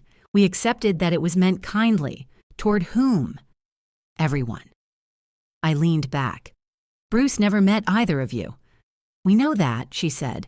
Then how can you be stewards of his family archive? Again, that was Marissa's language. Will you ask her to replace the printed programs? Cassandra looked at Larry. Larry rubbed one thumb across the other. We'll ask her to add an insert, he said. Jacob already suggested that. Then it seems practical. It depends what the insert says. Cassandra opened her handbag. We brought a draft. That was why they had come. Not to listen, to deliver the solution already chosen. She handed me a sheet of cream paper. The top read, a note of gratitude. The paragraph thanked me for preserving Bruce's materials and generously making his photographs available to the community. It didn't say I owned the archive. It didn't correct their title. It also made my permission sound complete. I haven't made the photographs available, I said. Cassandra glanced at Larry. Not yet. Then why print this? It's a proposed insert. It states something that hasn't happened. It can be used after you sign. And the original page stays? The insert clarifies your role. It doesn't. Larry leaned forward. What wording would satisfy you? I already sent it. I haven't seen your email. Ask Jacob. We're asking you. I went to my study. The door remained locked. I used the new key, copied my requested corrections from the yellow pad, and returned. I handed the page to Larry. He read it silently. Then he passed it to Cassandra. She read more slowly. You want our title removed? She said. Yes. You want Susan Higgins listed as archive owner and manager? Yes. And a copyright notice for every image? Yes. She placed the sheet on her lap. That sounds very formal. It is formal. This is supposed to be a family evening. Then why are donors and community leaders invited? Those aren't opposites. Neither are family and accuracy. Larry looked down at my request again. I don't see a problem with this. Cassandra turned toward him. It changes the whole tone. It changes our line. It makes us sound like caterers. You're helping with the reception, I said. Cassandra's eyes moved to me. I have done more than order sandwiches. Then name it accurately. I introduce Marissa to people who are supporting this event. Financially, no. Then how? They're attending. They're sharing the page. They're bringing credibility. To Bruce's photographs? To the event? Then say community outreach. She placed my paper on the coffee table. You have a way of making generosity sound like bookkeeping. No, I have a way of asking what happened. Larry cleared his throat. We came to lower the temperature, then stop defending the heat. He almost smiled. Cassandra didn't. She reached for her handbag. I'm concerned about Jacob. So am I. He hasn't been sleeping. He spent money he shouldn't have spent. He was trying to honor his father. He was trying to finish before asking me. Those can both be true. That was fair. I looked at the cream insert again. What has Jacob told your contacts? I asked. Cassandra adjusted the strap of her bag. That the exhibit is moving forward. Did he say I signed? No. Did he say I approved it? He said you were working closely with them. That was before I stopped. He may not have updated everyone. Have you? It isn't my place. You brought them into it. I invited people to an arts event. With programs? She said nothing. I looked at Larry. He exhaled. We gave out some programs. How many? Maybe 20. Cassandra corrected him. 24. Before the opening? They're invitations, she said. They contain false credits. They contain one phrase you dislike. They say I made the archive available. No, that's only in the insert. I held up the cream page. Have these been distributed too? Not yet. I placed it on the table. You aren't distributing this. Cassandra's mouth opened. You don't control our paper. No, I control whether the statement on it is true. Larry looked at the floor. That was the useful result of the visit. They had confirmed the programs weren't waiting in a box. The false version was already in people's homes. They had also confirmed something else. My involvement was being used as reassurance. I stood. I want a list of every place the program was shared. Cassandra stared at me. You want names? I want to know how far the inaccurate version went. We're not giving you our friends' names. Then tell them yourselves. Tell them what? That the credits are under correction and the archive isn't licensed. Her face changed. You expect us to undermine Jacob? I expect you to stop making promises for me. We made no promise. You handed people a program for an exhibit that can't open. The event can still happen, without the photographs. She looked at Larry. That possibility hadn't felt real to her until then. Larry stood. Let's slow down. I'm moving slowly. Maybe too slowly for the deadline. The deadline was known before the money was spent. He nodded once. I told Jacob that. Cassandra rose beside him. You did not tell him not to proceed. I told him to get the signature first. She pressed her lips together. I hadn't known that. Larry had warned Jacob too. Jacob hadn't simply misunderstood Ellen's caution. He had heard the same warning from someone he wanted to impress, and he proceeded anyway. Why did he go ahead? I asked. Larry looked toward the kitchen. He thought you'd come around. Those were his words? He said you might fuss over details, but you wouldn't embarrass him publicly. The house seemed very quiet. Cassandra touched his sleeve. That's enough. No, I said. It's useful. He didn't say it cruelly, Larry replied. How did he say it? Like he knew his mother. I walked them to the door. Cassandra stopped on the porch. The attendance statement was meant to include you, without asking me. We assumed you wanted to be included. In the welcome? She hesitated. The program is already arranged, so I'm included as a guest. You're Bruce's widow. That isn't an answer. Her expression softened. Susan, people would find it strange if you weren't there. Would they find it strange that I'm not leading the family welcome? That section has speaking roles. I can speak. That isn't what I meant. What did you mean? She looked back at Larry. He opened the car door. Cassandra lowered her voice. Marissa has planned the flow carefully. Changing every part now makes it look like there's conflict. There is conflict. We don't need to display it. You're displaying my attendance because it reassures people. There it was. Not inclusion. Proof. If I attended quietly, they could point to me. They could say everything had been resolved, even if nothing had. Cassandra held out one hand. Please sign the license. Let Jacob have this evening. We can correct the archive language later. After the photographs are shown? Yes, when the pressure is off. The pressure is the only reason anyone corrected it online. She dropped her hand. You're willing to let your husband's exhibit fail because you don't like a program. No, I'm willing to let Jacob's unapproved plan wait. That distinction may comfort you. It keeps the facts straight. She walked to the car. Larry remained on the path. I'll speak to Jacob, he said. About what? The printed credit and the programs already given out. He nodded. Larry. Yes? Did Jacob show you the license? No. Did he tell you the hall would close the display without it? His eyebrows lifted. He said they needed it for their records. They need it before a single image is shown. Larry looked toward Cassandra in the car. I didn't know that. Now you do. After they left, I photographed the cream insert and placed it beside the printed program. At 5, Larry sent one message. I told Jacob the distributed programs need correction. That was something. At 5:20, Jacob called. Why did you tell Larry the hall would close the display? Because it will. You made it sound like I hid that. Did he know? He knew there was a license. Did he know what happened without it? Jacob didn't answer. I walked into the dining room. The flowers they brought stood in the center of the table. You told him I would fuss, I said. He told you that? Yes, I was frustrated. You said I wouldn't embarrass you publicly. I said you wouldn't let Dad's event collapse. That's not the same sentence. It was part of the same conversation. So you relied on my fear of embarrassing you. I relied on you caring. I do care. Then come to the opening. As what? My mother. What does your mother do there? He sounded confused. She attends. Does she speak? We already have the welcome arranged. Does she stand with the family? Of course. Then why isn't she named with them? It's one paragraph. I sat at the table. Remove the attendance statement.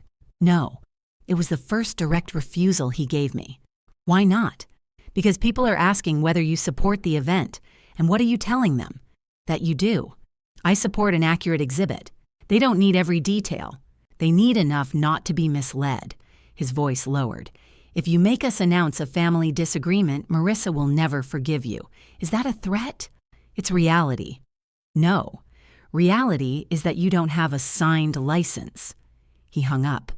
10 minutes later, the attendance statement remained online. Below it, Marissa added a new photograph. It showed the four of them in her parents' living room, standing shoulder to shoulder while holding one of the printed programs. The caption read, "The family team is ready to welcome Susan and celebrate Bruce together." My name was useful again. This time, I was being invited in public, so I couldn't refuse in private. I didn't answer the post. Replying beneath their photograph would have placed me inside the performance. That was what they wanted, even if I disagreed. On Monday morning, I took 2 coats to the dry cleaner. The woman behind the counter, Diane, had known Bruce and me for years. She examined a loose button on my brown coat.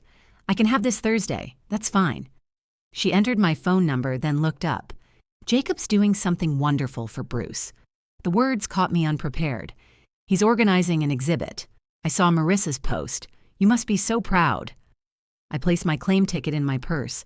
"I hope the exhibit is handled properly." Her smile faded slightly. "Is there a problem?"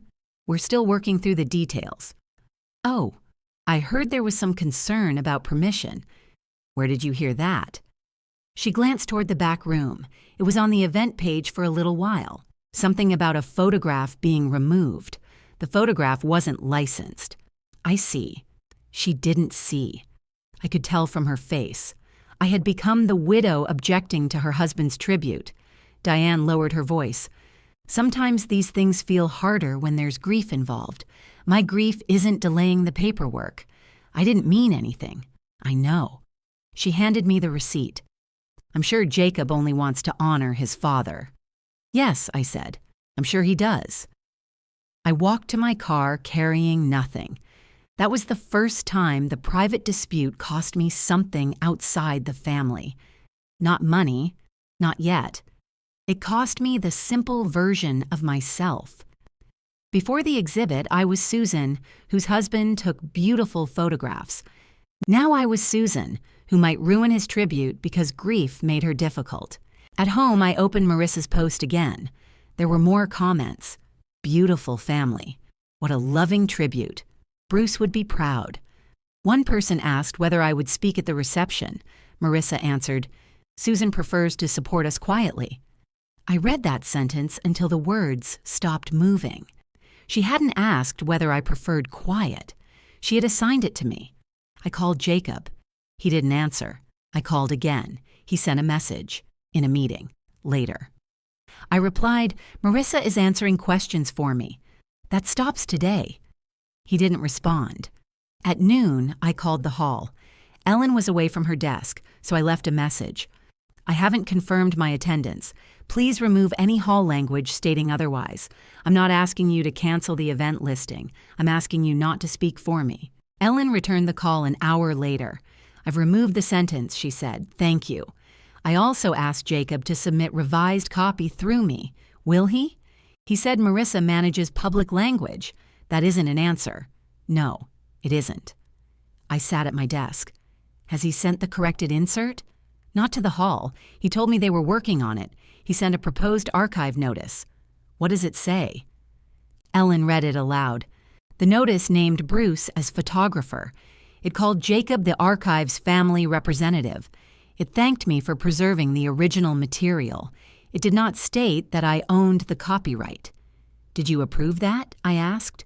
No. Why not? Because family representative has no meaning in the license. We need the rights holder named. I wrote the phrase on my pad. Family representative. Jacob had created himself a position. What did you tell him?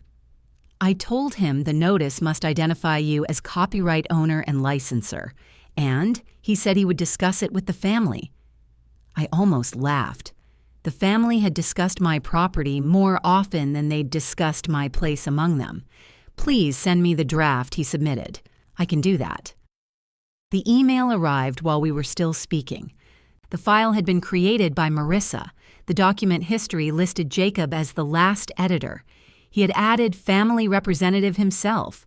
That was the useful result of calling Ellen. Marissa hadn't invented every slight alone. Jacob was participating sentence by sentence. "Mrs. Higgins," Ellen said, "I don't want to involve myself in a family disagreement. I understand. But I need clarity soon." "How soon?" "The public program is a little over 4 weeks away. Our staff needs setup instructions 2 weeks before that. I thought the license was due before display. It is. But if you wait until the last moment, we may not be able to prepare the full exhibit. So my legal deadline and your practical deadline are different." "Yes." That was the complication I hadn't understood. I could hold the license until the reception. The hall would honor it if I signed before display. But the later I waited, the smaller Bruce's exhibit might become. Jacob's poor planning was beginning to affect the work itself.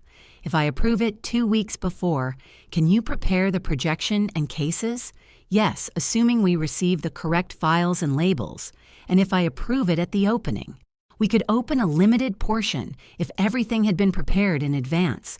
We cannot prepare copyrighted material on the assumption that permission will come. Of course. I thanked her. After the call, I opened Bruce's cabinet. The notebooks sat in order. The drive remained inside its gray case. I ran my finger along the labels. Protecting the archive could also keep it hidden. That was the cost Jacob had counted on me fearing. At 5:30, his car pulled into my driveway. He rang the bell. I opened the door but didn't step aside. "Can I come in?" he asked. "What do you need?" "To talk without email." I let him enter. He carried no laptop and no folders. He walked into the kitchen and sat in his usual chair. I remained standing. "Marissa took the post down," he said. I checked my phone. The photograph was gone from her public page. That's good. She's furious. She spoke for me. She was answering a friendly question with an invented answer. She knows you don't like public speaking. She knows I wasn't offered a speaking role. Jacob looked at the table. "Do you want one?" "That isn't the question. I'm asking now." "No. You're offering after I noticed. What difference does that make? It tells me why I'm being included." He leaned back. "We cannot win with you. You could start by telling the truth. We corrected the website. Then you named yourself Family Representative."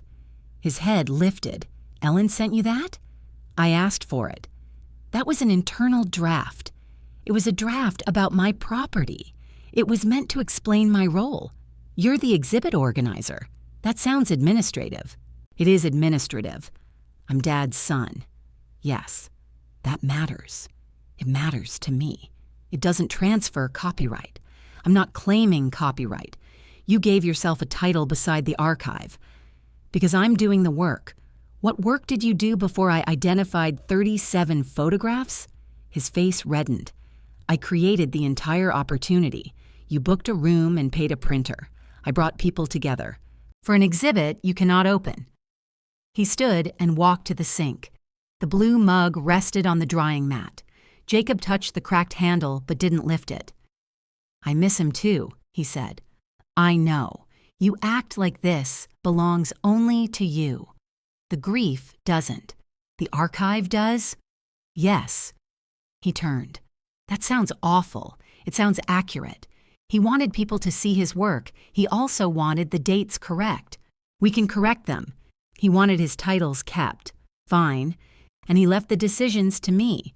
Because you were his wife." "Yes." "Not because you know more about photography. No. Because he trusted me." Jacob looked away. I hadn't needed to say it sharply. The fact was enough. He returned to the table. "What will make you sign? The corrected program, the ownership notice, approved use of each file. I can do those. And no more statements in my name. Fine. No assumptions about my attendance." He nodded. "Fine." I sat across from him. "And I need to see how you behave when my signature isn't guaranteed." His expression changed. "What does that mean? It means paperwork is no longer enough. We have a practical deadline. I know, you said you wanted corrections. I did. So if we correct everything, you sign. I said I would review it. You're changing the terms. I'm changing what I'm willing to ignore. He pushed back from the table. This is punishment. No. What else would you call making us perform for approval? I've been performing support for weeks. No one asked you to perform. You posted my attendance. Marissa described my silence. You told people I would come around. His eyes narrowed. Larry shouldn't have repeated that. That's your concern? It was a private conversation about relying on me. Because I know you. You knew the version of me who kept things pleasant. He stood again. If you don't sign, there may not be another exhibit. I understand. The hall may not work with me again. I understand. I lose the money. Yes. And people will know you stopped it. There was the threat, dressed as information. I folded my hands. Then they should also know why. You would embarrass me publicly. I haven't said anything publicly, but you would, if you make the truth necessary. Jacob stared at me. For a few seconds, I saw the boy who used to come into my room after nightmares. Then his mouth tightened, and he looked like a man calculating risk. "What are you asking me to do?" he said. "Stop presenting my consent as inevitable." "That's not an action." "Yes, it is. It means you correct people when they assume. It means you don't use my name. It means you ask before including me. I just asked if you wanted to speak, after your wife answered for me in public." He picked up his keys. "Marissa thinks you want her parents removed from the event. I want their real work credited. She thinks you resent how close we are to them. That isn't relevant to the license. It's relevant to everything else." He walked to the door. I followed. Before leaving, he said, "If Dad were here, he'd tell you this has gone too far." I opened the door. "If your father were here, you'd have asked him first." Jacob stepped onto the porch. He didn't say goodbye. That evening, I ate soup alone at the kitchen table. At 7, Jacob usually called on Mondays. Sometimes he spoke for 3 minutes. Sometimes he put me on speaker while washing dishes. 7 passed, then 8. I told myself I didn't care. At 9, I washed the untouched second bowl I had set out before he arrived. That was the relational cost. Our ordinary contact had depended on me being easy. When I stopped being easy, even the small habits disappeared. I went into the study and read the corrections again. They were accurate. They were necessary. They were no longer enough. If I signed as soon as my name appeared properly, Jacob would learn that consent was another formatting problem. Marissa would learn that an unwanted public statement could be fixed after it served its purpose. I opened a clean page in my notebook. I wrote, "The question is no longer whether they can credit me correctly." Then I stopped. I didn't need a clever ending beneath it. I needed a different objective. I called Ellen the next morning. "I'm not withdrawing the possibility of a license," I said, "but please tell Jacob the hall should prepare only what can be prepared without assuming my approval." "Understood. I may attend the opening. As the licensor, as Susan Higgins, and you'll decide after reviewing the final material." "I'll decide after reviewing their conduct." Ellen was quiet for a moment. Then she said, "I'll note that no attendance, preparation, or family relationship should be treated as consent." That's exactly right. When the call ended, I left the unsigned license on my desk. I was no longer trying to earn a proper place in their version of the family. I was going to see whether they could recognize that a place beside them required my consent too. The next thing I did was separate their deadline from my work. I took out the notebooks on Wednesday morning. I also brought the archive drive to my desk, but I didn't connect it. First, I made a list. Photograph title, date, location, people shown, source file, display approved or not approved. I left the final column blank. Then I called Ellen. "Can the hall prepare labels without receiving the images?" "Yes," she said. "We can build the layout from approved descriptions. Would that save time?" "A great deal. Send me your label format." It arrived before I finished breakfast. For 3 days, I worked 2 hours each morning. I stopped at noon even when I wanted to continue. My back stiffened if I sat too long, and Bruce's handwriting became harder to read when I was tired. I didn't tell Jacob. This wasn't labor for his plan. It was preparation for my decision. On Friday, I sent Ellen 20 completed labels. Each one identified the photograph, date, location, and copyright owner. I included no image files. She called that afternoon. These are exactly what we need. Can your staff prepare the cases from this? We can plan the spacing and print the labels. We still won't load anything without the license. Good. Would you like Jacob copied on the layout? No. She paused. He is the organizer. He can receive the public floor plan. The archive file list comes from me. That works. For the first time, something moved forward without Jacob interpreting me for everyone else. The hall prepared a simple archive layout. 8 framed prints could hang along one wall. 12 could sit in 2 locked cases, with Bruce's contact sheets and captions. The projection would remain separate. Ellen sent me a drawing. I printed it and placed it beside the unsigned license. It looked modest, clean, possible. I didn't need to choose between surrendering and hiding the archive. I could prepare it without promising it. That was the practical win. It became visible on Monday. The hall updated its setup notes. Jacob received the floor plan and saw that the archive section listed me as the supplying rights holder. He called before lunch. "You've been working with Ellen?" "Yes. Why didn't you tell me?" "You said you were busy." "That isn't funny." "I wasn't joking. I'm supposed to coordinate the exhibit." "You're coordinating the event. The exhibit is the event. The photographs are the exhibit." He exhaled hard. "Why did you cut me out of the label process?" "I didn't.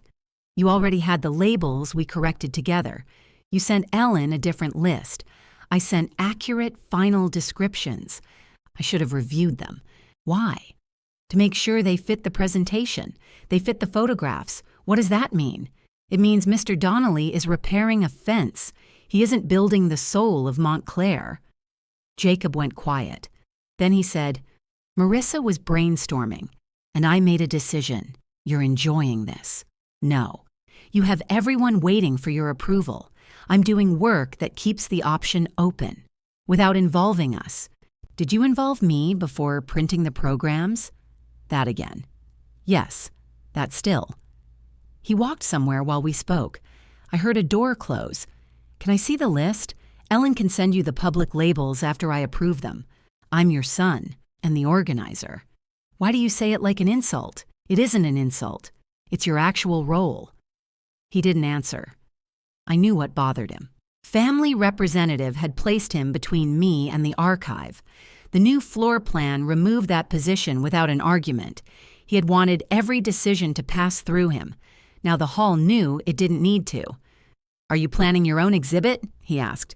"No." "Then why are you controlling the layout?" "I'm controlling the use of the photographs. You told Ellen not to copy me. I told her which information belonged to me. This makes me look incompetent. It makes the responsibilities clear. To her, maybe. To everyone." There was a long silence. Then Jacob said, "Marissa wants us to have dinner. Why? To talk." "We've talked. Not like this. No documents, no deadlines, just dinner. When? Tuesday. Where? Our house." I almost said no. Then I remembered what I'd told Ellen. Their conduct mattered. "What time?" 6:30. "Ask Marissa if she wants me there." He sounded annoyed. "She's the one who suggested it. Ask her while I'm on the phone." "Mom." "I don't want another assumption." He put me on speaker. I heard footsteps, then Marissa's voice. "What's happening?" Jacob said, "Mom wants you to ask her to dinner." "I already did." "You told Jacob. Does it make a difference?" "Yes," I said. The room on their end became quiet. Then Marissa spoke into the phone. "Susan, would you please have dinner with us tomorrow at 6:30? "Yes. Thank you for asking." Jacob took me off speaker. "There. Are we done?" "We're having dinner." I hung up. Tuesday evening, I arrived at 6:29. Marissa opened the door. Perfect timing. She hugged me. We didn't usually hug unless other people were watching. There was no one else in the hallway, so the gesture felt rehearsed. Still, I hugged her back. The dining table was set with cloth napkins. A roast sat beneath foil. Marissa had made green beans and potatoes. It was my Thursday dinner, rearranged in her house. "I asked Jacob what you like," she said. That was kind. Larry and Cassandra weren't there. I noticed because their framed photographs surrounded the room. Jacob poured wine. Marissa lit 2 candles. For the first 20 minutes, nobody mentioned the exhibit. We discussed a leak in their upstairs bathroom. Jacob complained about a contractor who didn't return calls. Marissa asked whether my new lock worked properly. "How did you know I changed it?" Jacob told me. "It works." She cut her roast. "I hope you didn't feel unsafe." I wanted the archive access clear. No one would enter without asking. Jacob did. He used his key. Without asking. She looked at him. He focused on his plate. Marissa set down her fork. "I'm trying to make tonight pleasant." "So am I." "Then can we agree not to inspect every sentence?" "No," Jacob whispered. "Mom." I took a sip of water. "If we're here to make peace, the sentences matter." Marissa's eyes filled. She looked down quickly and pressed her napkin beneath one eye. "I don't understand how we became enemies. We didn't. It feels that way. I asked for accurate credit. And you got it online. The printed programs remain. We cannot afford to replace them. You could remove the false page. That would damage the binding, then cover the title. With what? The truth." She pushed her chair back slightly. "There is no false title." Jacob spoke before I could answer. "Marissa." She turned toward him. "What?" "My parents have supported this event from the beginning. That isn't archive stewardship." He said it quietly. Marissa stared at him. I stayed still. It was the first time Jacob corrected her without using me as the reason. She folded her napkin. "So now you agree with Susan. I agree the wording created a problem." "The wording or my parents?" "The wording." She looked at me. "Did you come here to make him choose?" "No." "She came because I invited her," Jacob said. "You invited her because she demanded that I ask." "That isn't what happened." "It's exactly what happened." I placed my fork beside the plate. "I wanted to know whether you wanted me here. I cooked your dinner. After you asked." Marissa stood and carried her plate to the kitchen. Jacob rubbed both hands over his face. "I'm sorry," he said. "For what?" "For this dinner. That's not the part needing an apology." He nodded. "I approved the program without showing you. I waited. I shouldn't have." "Why did you?" He looked toward the kitchen. "We were moving fast. That explains when, not why." He lowered his voice. "Marissa wanted her parents recognized. And you wanted what?" "I wanted everyone happy. You knew I hadn't seen it. Yes, you knew I owned the archive. Yes, you knew the hall needed my signature. Yes. Then what did you believe would happen?" His answer came slowly. "I thought you'd be upset. Then I thought you'd help anyway." There it was, spoken directly. Not a misunderstanding. A calculation. I put my napkin on the table. "Thank you for answering." "That's it?" "It's useful." "I'm apologizing. You're explaining." "What else do you want?" "I want you to understand why the explanation matters." He leaned forward. "I do understand. You assumed I would accept disrespect to protect your money. I didn't call it disrespect. That doesn't change what you assumed." Marissa returned carrying a folder. She placed it beside me. We made corrections. Inside was a revised insert. This version identified me as the owner and manager of Bruce's archive. It stated that display permission remained subject to my written license. Larry and Cassandra were credited for outreach and reception planning. The language was accurate. "This is much better," I said. Marissa sat down. "We'll put one in every program." "Will you remove the family steward title?" "We can't remove the page without ruining them, so both versions will remain. The insert corrects it. It creates 2 versions in one program." Jacob said, "It's what we can do without paying for another run." I read the insert again. It was a real correction, even if incomplete. "May I keep this?" "Yes," Marissa said. "Thank you." Her shoulders lowered. "Does that mean you'll resume the files?" "I already resumed archive preparation." Her face tightened. "With Ellen?" "Yes, you went around us. I prepared my property with the hall requesting the license. We're the ones giving you an event." "No, you're requesting the archive for your event." She looked at Jacob. He said nothing. That silence was different from his earlier ones. He wasn't asking me to manage her. Marissa took a breath. "We'd like you included in the opening." "How?" "There will be a family photograph before the reception. Nothing formal, just all of us near the exhibit sign." "Who is all of us?" "You, Jacob, me, my parents." "You're asking me to join?" "Yes." "Then yes. If the rest is corrected, I'll join the photograph." Her smile returned. "Good." Jacob reached for my hand. I let him hold it for a moment. That was the reward and the danger. They had finally asked. I had finally answered. Now they knew exactly what conduct I was watching. They also knew a direct invitation mattered to me. Before I left, Marissa walked me to the door. "We really do want you there," she said. "I want to believe that you can." She hugged me again. Over her shoulder, I saw the corrected insert still lying beside my plate. She had given me accurate words. She had also learned which words could bring me into the room. The next morning, Marissa sent me a photograph of the programs. Each one had a cream insert tucked inside the front cover. "Every copy will include the correction," she wrote. I enlarged the picture. The insert was there. The original Family Steward page remained farther back. I replied, "Thank you for adding the correction." 3 minutes later, she answered, "Glad we resolved everything." I didn't agree with that sentence. I also didn't challenge it. That was my mistake. By noon, the exhibit page had changed again. The corrected archive credit remained. Beneath it, Marissa had added a new update. "We're delighted to share that Susan has joined final preparations and will appear with the family at our opening reception." Nothing in that sentence was completely false. That made it more useful to her. I was preparing the archive. I had agreed to a family photograph. I had not signed the license. I called Marissa. She answered brightly. "Did you see the update?" "Yes." "Remove it." "Why?" "It suggests I approved the exhibit. It says you joined preparations. You know how people will read it.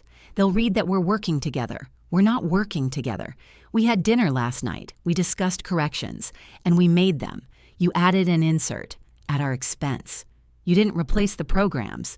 Susan, you thanked me. I thanked you for the insert. That sounds like approval." It was approval of one piece of paper. She became quiet. Then she said, "This is exhausting. I agree. We cannot issue a disclaimer after every conversation with you. You don't need a disclaimer. You need consent. You consented to the photograph." "Yes." "You're preparing the archive." "Yes."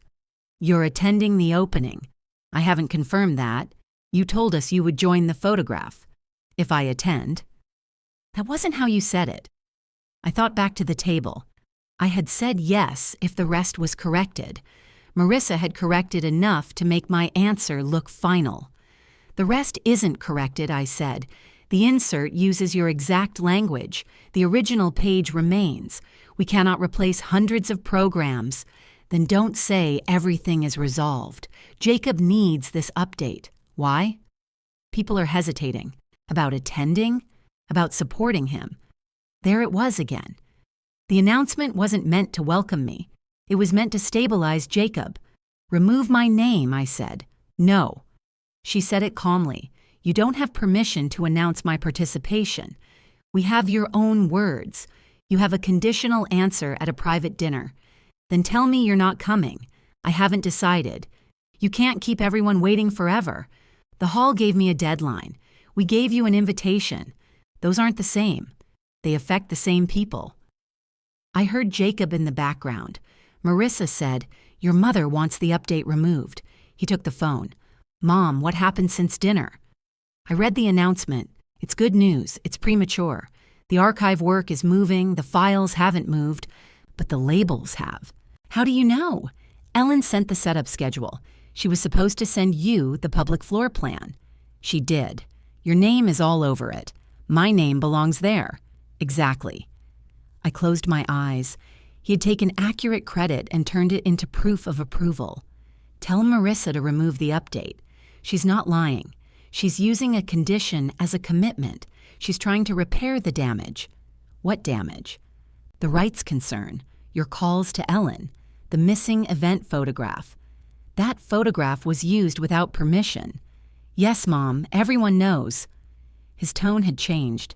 He no longer sounded embarrassed. He sounded prepared. What have you told them? I asked. Told who? The people asking questions. That we had a family disagreement over credits. That we corrected them. That you resumed work. Did you say the license is unsigned? Why would I lead with that? Because it is. It's a technical step. It's the only permission you need. You're turning it into a weapon. No, you built the event around something you don't control. He lowered his voice. Then say it. Say what? Say you're refusing the exhibit. I haven't refused. That distinction is becoming ridiculous. It's the distinction you've relied on while spending money. If you plan to say no, say it now. I plan to decide based on the final materials and your conduct. We corrected the materials. You just announced my support without asking. We didn't announce support, you announced participation, because you agreed to participate, conditionally. Jacob breathed into the phone for several seconds. Then he said, All right, here are the choices. You sign before setup, and we prepare the full exhibit. Or you don't sign, and we tell people the archive owner withheld permission. That sounds like a threat. It's what happens. You could say the organizer committed before securing permission. I'm not humiliating myself to protect you. The sentence landed cleanly. He heard it too. Neither of us spoke. Finally, I said, You want me to protect you. I want you to make a decision. You want me to make the decision that protects you. I want Dad's work shown. Then you should have protected the person who controls it. He ended the call. An hour later, Ellen emailed me. The subject line read, Setup schedule and license status. Ellen explained that the legal deadline remained the same. The practical deadline for a full display was now 12 days away. If the license and duplicate files are not received by then, she wrote, we will prepare the room for a limited or closed archive section, pending your final decision before the public program begins. I called her. Did Jacob ask you to tell people I withheld permission? No. Would the hall use that language? No. We would state that the archive display was unavailable because no license was executed. Would you explain why? Not unless you and Jacob agreed on a public statement. He won't agree. Then the hall will state only the operational fact. I looked at Bruce's desk clock. Have you printed the labels? Some. I didn't authorize expenses. They're ordinary setup materials. The hall covers them. If I don't sign, you've wasted that work. We understood that risk. That was a small cost, but it mattered to me. Ellen and her staff had treated my conditions seriously. They had prepared exactly what I requested. If I stopped now, their work would sit in a drawer beside Jacob's programs. Can you hold the setup until the early deadline? Yes, please do. After the call, I opened the archive drive. The password was the name of the street where Bruce and I first rented an apartment, followed by the year we married. He had created the password. I never changed it.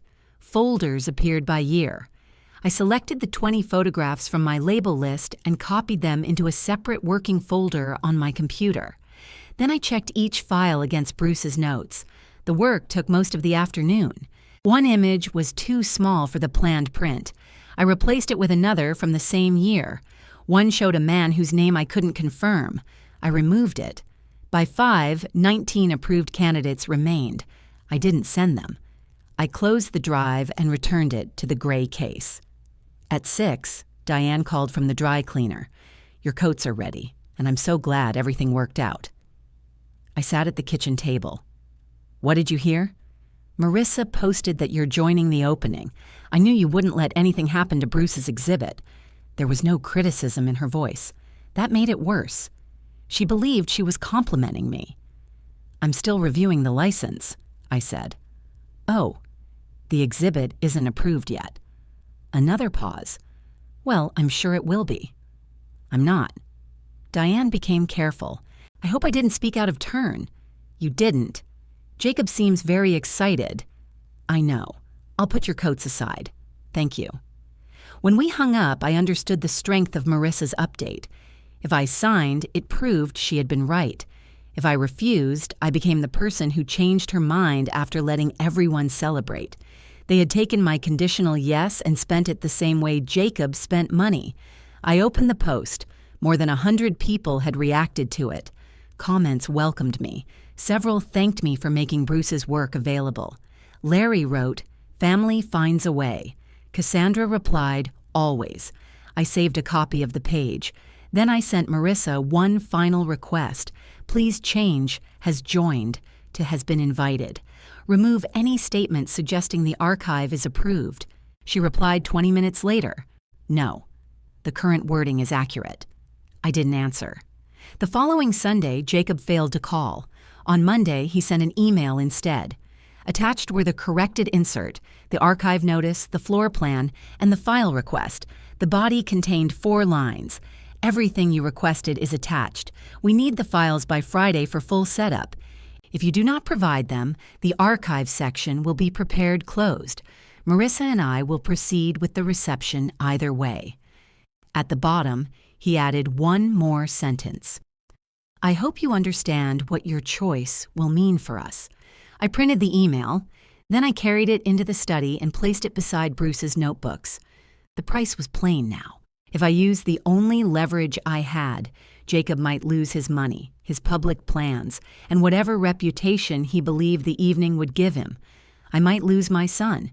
If I surrendered it to avoid that cost, my consent would never mean anything again. I returned the archive drive to the locked cabinet. Then I picked up the unsigned license and wrote Friday's date on a sticky note. I would not send the files by Jacob's deadline. I would continue to the opening with the license unsigned, even if everyone in the room believed I had already said yes. Friday passed without another call from Jacob. At 10 that morning, Ellen emailed to confirm that no files had arrived. At noon, the hall changed its setup plan. The archive wall would remain empty. The 2 display cases would be positioned but closed. The projector would remain disconnected from any image source. Everything could still change if I signed before the public program began. I called Ellen. "I need to verify exactly what happens if I bring the license to the opening. If you sign it, we can activate only what is ready." "What is ready?" "The cases, wall space, labels, and projection equipment. We do not have the photographs." "What does Jacob have?" "He delivered mounted test prints yesterday." My fingers tightened around the phone. "You accepted them?"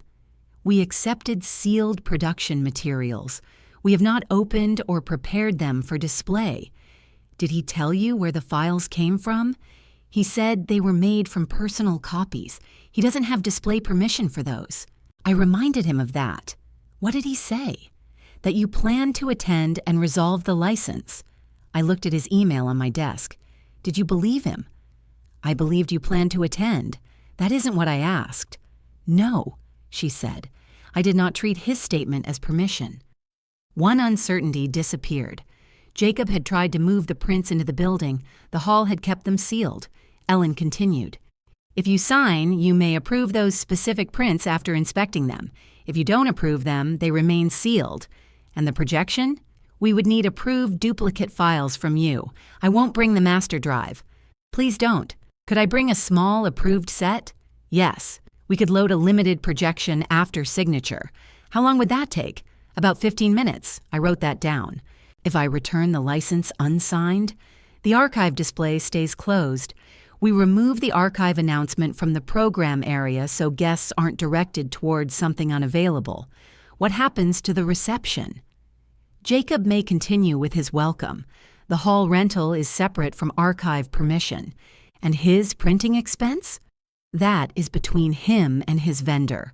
The hall cannot reimburse or transfer it, so no one will ask me to cover it, not from the hall. Will you explain the reason publicly? I will state that the required public display license was not executed. Nothing about the family dispute, nothing unless you choose to say it. I don't. Ellen paused. Are you certain you want to wait until the opening? No, it was the honest answer. But I'm certain I don't want to decide before I see how they treat me when they believe I'll sign. I understand. I don't want the hall to make the decision for me. We won't. I also don't want you to delay the program to persuade me. We won't do that either. Where will you be? Near the archive entrance. I'll have the license deadline marked on the program schedule. What time? The family welcome begins at 7. I need your decision before Jacob begins speaking. That gave me a clear line. Not a dramatic one. Just a time printed on a staff schedule. The following week, I prepared 12 images for a possible limited projection. I created new duplicate files from the archive drive. I checked each one at full size. Then I saved them to a small encrypted drive. I labeled it Limited Exhibit Candidates. The original archive drive returned to the cabinet every afternoon. The duplicate remained on my desk beside the license. I did not send Jacob the list. I did send Ellen the titles so she could prepare an accurate projection order without receiving the images. She confirmed that the order could be loaded quickly if the license was signed. That was all the preparation I allowed.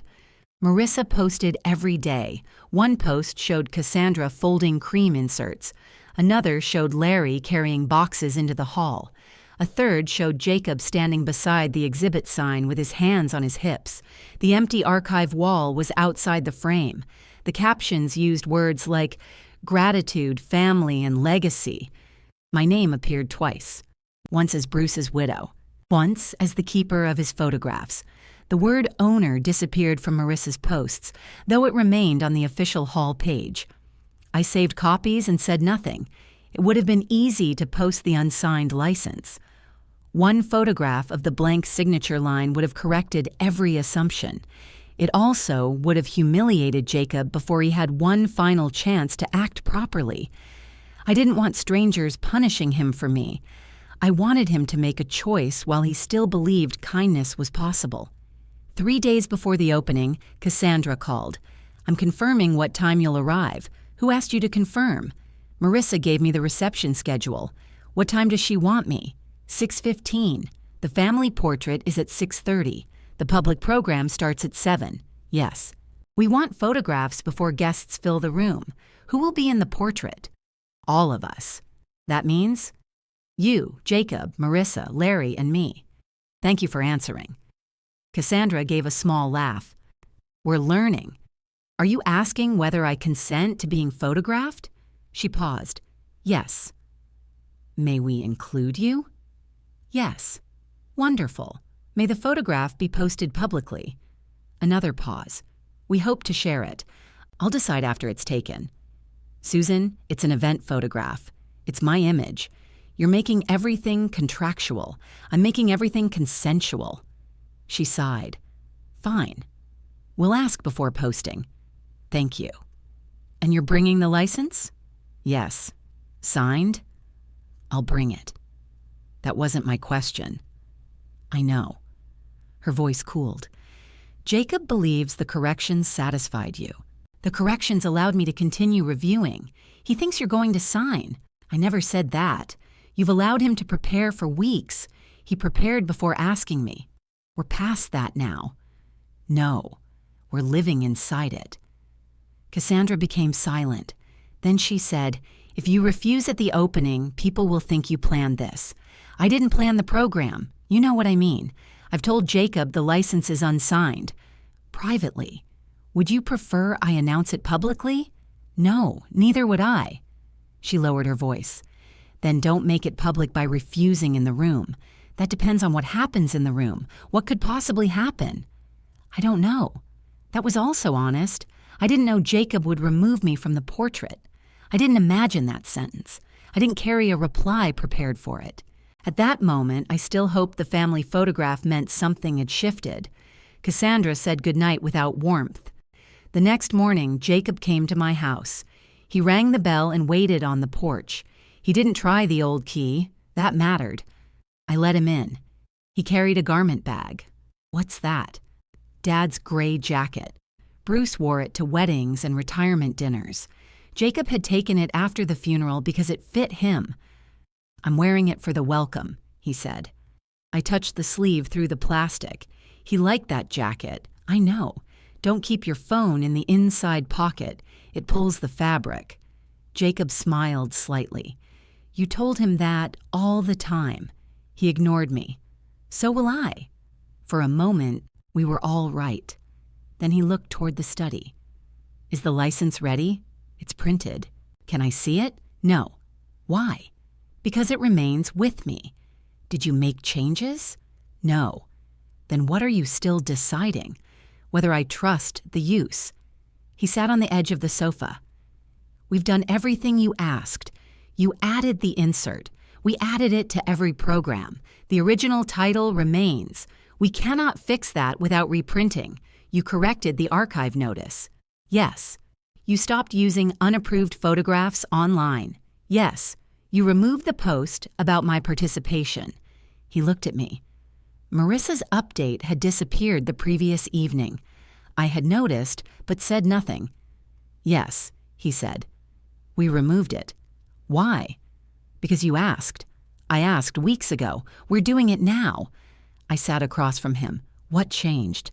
We need you to trust us. You need the license. Both. I let that answer sit. Jacob touched the zipper on the garment bag. I don't want tomorrow to become a disaster.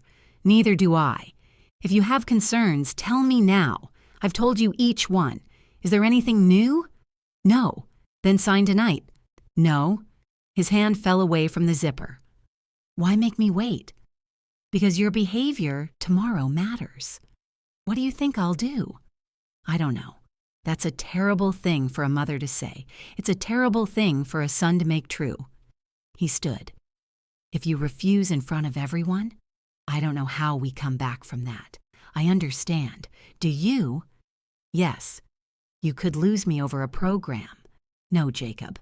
I could lose you because you believe my consent belongs to you. His face went pale. He picked up the garment bag. At the door, he turned. Dad would have signed. Your father wouldn't need to. They were his photographs. That isn't what I meant. I know. He left without kissing my cheek. That was the uncertainty I couldn't remove. The license would work exactly as written.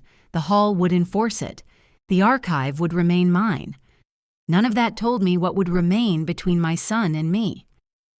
On the afternoon of the opening, I dressed slowly. I chose a dark green dress Bruce liked. I wore low shoes because the gallery floor was concrete. The unsigned license went into my handbag. The small duplicate drive went beside it. I left the original archive drive locked in the study cabinet.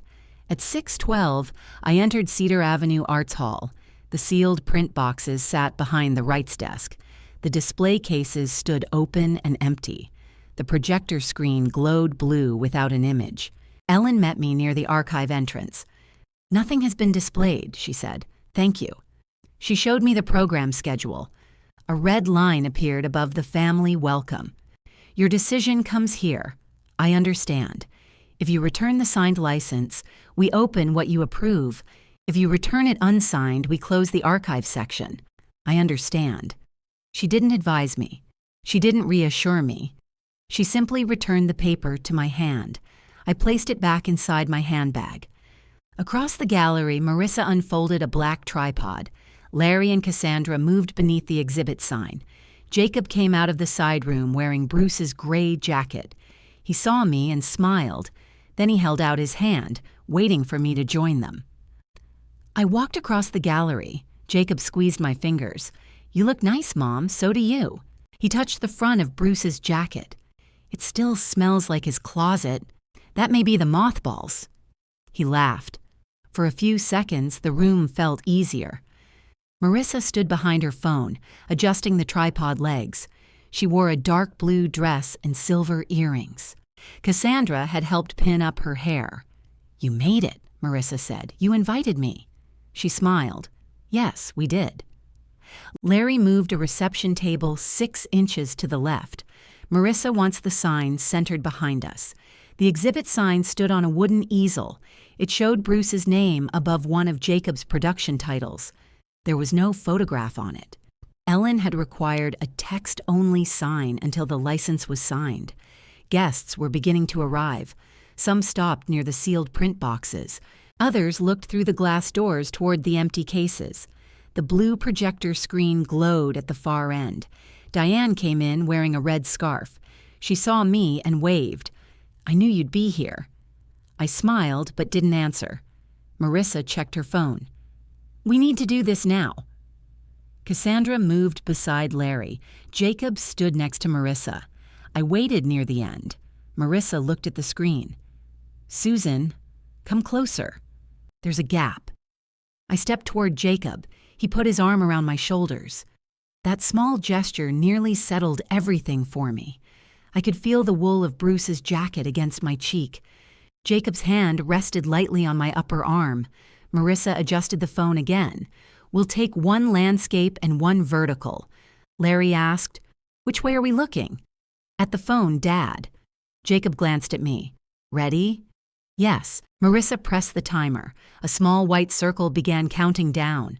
Before it reached the end, a couple entered through the front doors. The man recognized Larry and called his name. Larry turned. The phone took a blurred picture. Marissa groaned. Again. Everyone stay focused. Larry apologized. More guests were arriving behind the couple. Several paused to watch. Marissa reset the timer. Then she looked at the group. "Wait, the spacing is off." She walked between us and the tripod. "Larry, move closer to Cassandra." "Jacob, take half a step toward me." We moved. Marissa studied the screen. "Susan, could you stand on Cassandra's other side?" I changed places. Now Jacob and Marissa stood in the middle. Larry and Cassandra were beside them. I stood at the far end. Marissa frowned. "No, it's too wide." "The sign is wide," Larry said. "It looks unbalanced." Cassandra touched Marissa's arm. "We can take more than one." "I know, Mom. I just want the main one first." She looked toward Jacob. They exchanged something silent. I didn't understand it then. Marissa returned to the tripod. "Let's do the core family shot. Then we can do the others." I looked at Jacob. "What is the core family shot?" He didn't answer immediately. Marissa bent over the phone. "Just one with us and my parents. It's for the welcome post. I was asked to join the family photograph." "You are," she said. "We'll do another." "No, I was asked who would be in it." Guests moved around us. Someone opened a bottle behind the reception table. Glasses touched with small, bright sounds. Jacob stepped toward me. "Mom, could you step out for this one?" I stayed where I was. Marissa glanced at the phone screen. "We're losing the light over here." The gallery had ceiling lights. There was no light to lose. I looked at Jacob. "You want me out?" He lowered his voice. "Her parents make us look more complete." No one spoke. Cassandra looked at Marissa. Larry looked down. Marissa's hand remained on the tripod. I waited for Jacob to correct himself. He didn't. I waited for him to say we would take mine first. He didn't. The guests nearest us became interested in the refreshment table. They looked away too deliberately. I stepped aside.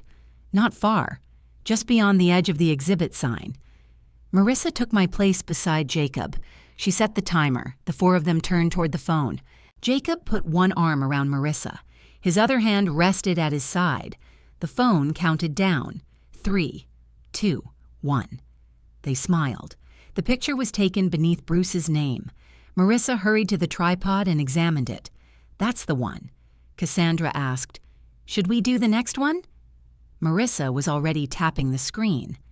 "In a minute. I want to post this before the welcome." Jacob looked at me.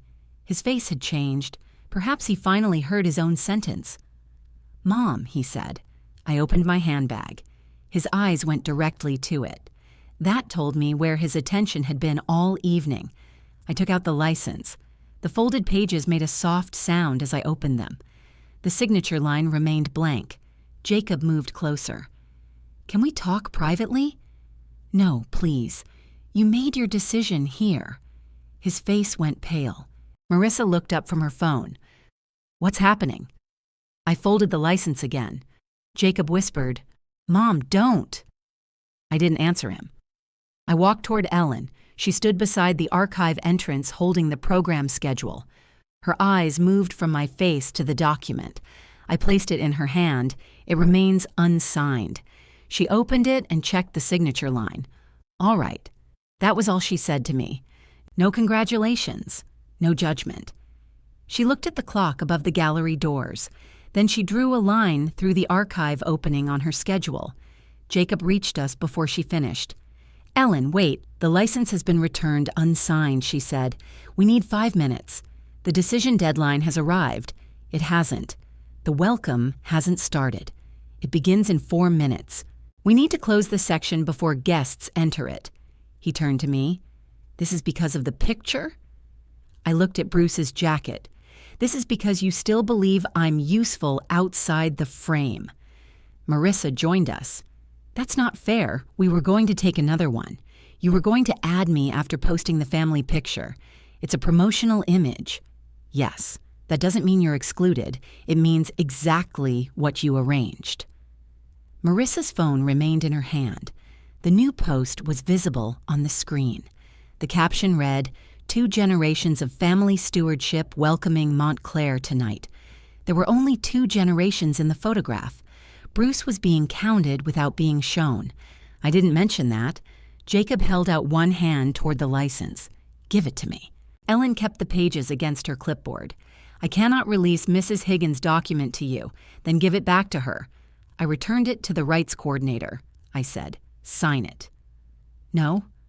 Mom, I spent $4,800. I know. The prints are here. Sealed. They can open in minutes. No, people were watching now. Not everyone. Enough. Jacob lowered his voice again. You are humiliating me. I asked you for respect in private. Marissa stepped between us slightly. We corrected the program.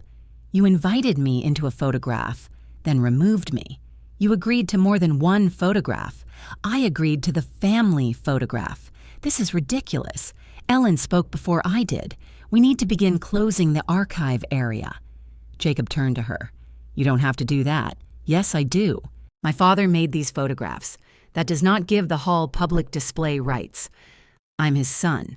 I understand. You can let the projection run while we resolve this. No, it's already prepared. There are no licensed files loaded. I brought prints.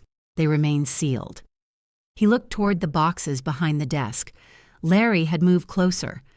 Cassandra stood beside Marissa. Guests had formed a loose half-circle without meaning to. Ellen walked to the first display case. The glass lid stood open. She lowered it carefully until the lock caught. The sound was small.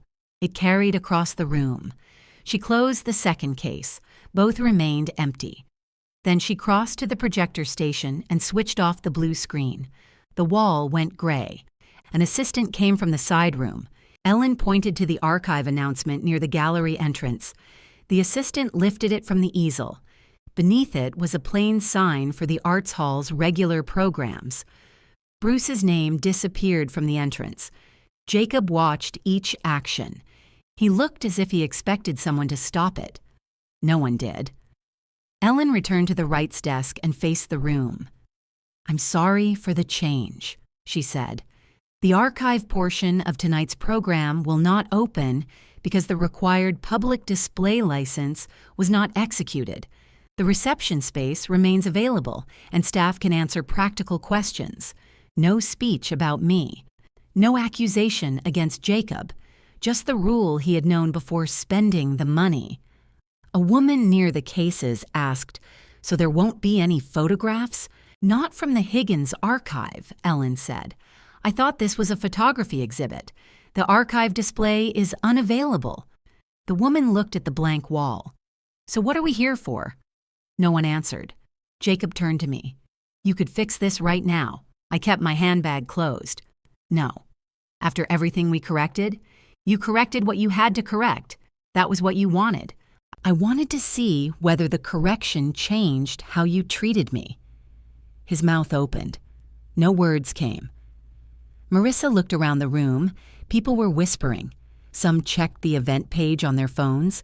Others studied the closed cases as if photographs might appear through patience. She spoke close to my face. You plan to do this? No. You brought the license unsigned. I brought it ready to sign. Then why didn't you? I looked toward the tripod. The phone still displayed their photograph. Because when you believed you had my permission, you showed me where I belonged. Marissa's eyes filled. This time, I didn't try to decide whether the tears were real. Larry touched her shoulder. Cassandra said, "This isn't the place." I looked at her. "This is the place you chose to use my attendance." She didn't reply. Jacob walked toward the sealed boxes. He crouched beside them and read the printer labels, mounted prints, programs, promotional pieces, all paid, none usable for the archive display. He stood slowly. "Can I take them home?" he asked Ellen. "After the reception, staff will document their release." He nodded. That was when I knew he understood. The money wasn't waiting for my mood to change. The evening had reached the line. His copies couldn't create permission.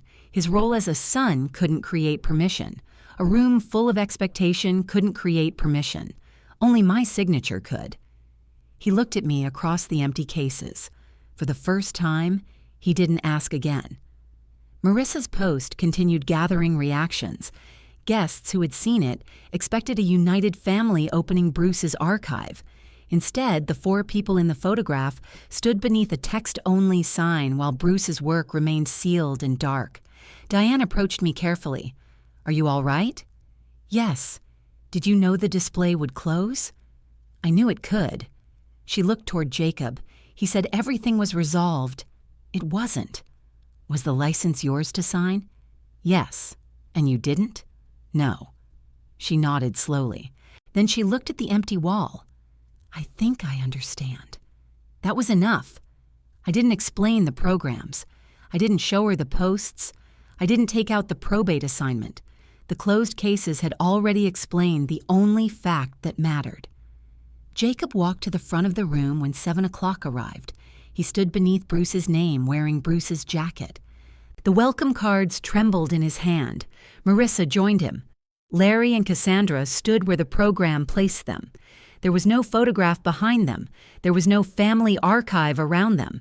There was only the portrait on Marissa's phone and the empty gallery they had expected my signature to complete. Jacob looked down at the welcome cards.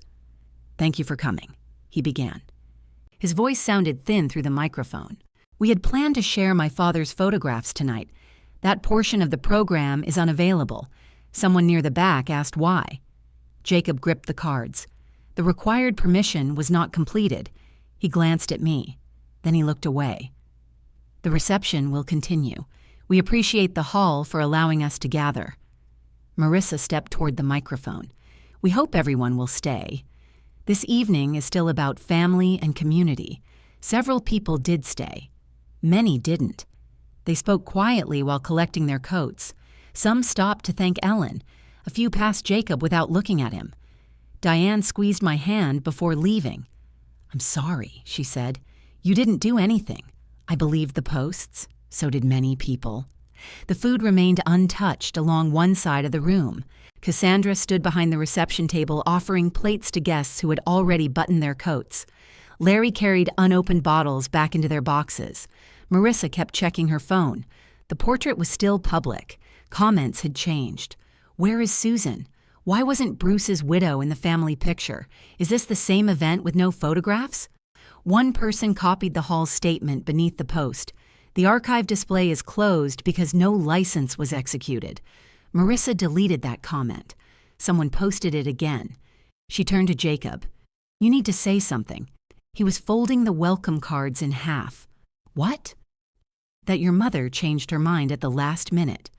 I stood close enough to hear. Jacob looked at me, then at the empty cases. "She didn't change her mind." "Jacob, she never signed. You said she would." I said I thought she would. Marissa lowered her voice. "We corrected everything. No, We corrected enough to get her here." Marissa stared at him. Cassandra came around the table. "This conversation can happen at home." Larry joined us carrying a box of wine. "No," he said. "It probably should have happened weeks ago." Cassandra turned on him. "Whose side are you on? There shouldn't have been sides. That's convenient now." Larry set down the box. "I told Jacob to get the signature before printing. And then you let us give out programs." "Yes, I did." Cassandra looked toward me. "You could have refused before tonight." "I could have." "Why didn't you?" "I wanted to see whether their corrections changed anything. And one photograph decided $4,800? No." "Jacob decided how to spend that money before I agreed." She shook her head. "I will never understand doing this to your own son." Larry said her name quietly. She ignored him. "You watched him stand up there with nothing. I watched him stand beneath Bruce's name after asking me to leave the family portrait. It was one photograph. It was the photograph they posted." Marissa's face hardened. "I said we would take another. After the one you wanted people to see." She held up her phone. "Do you want me to delete it?" "Yes." "Will that reopen the exhibit?" "No." "Then what difference does it make now?" Jacob reached for the phone. "It makes a difference." She pulled it back. "Don't. Take it down."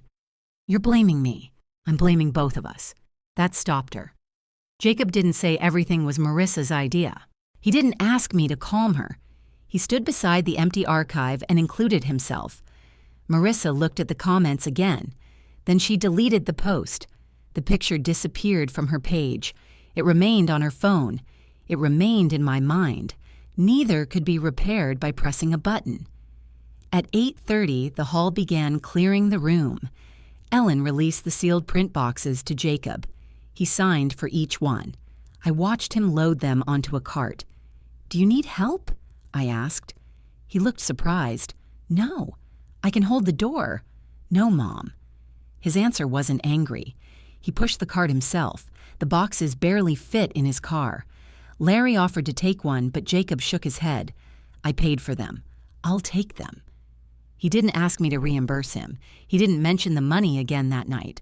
Marissa left with Cassandra. Larry remained long enough to fold the tripod and place it in Jacob's trunk. Before leaving, he approached me. I should have refused that title. Yes, I liked being recognized. I know, it wasn't mine.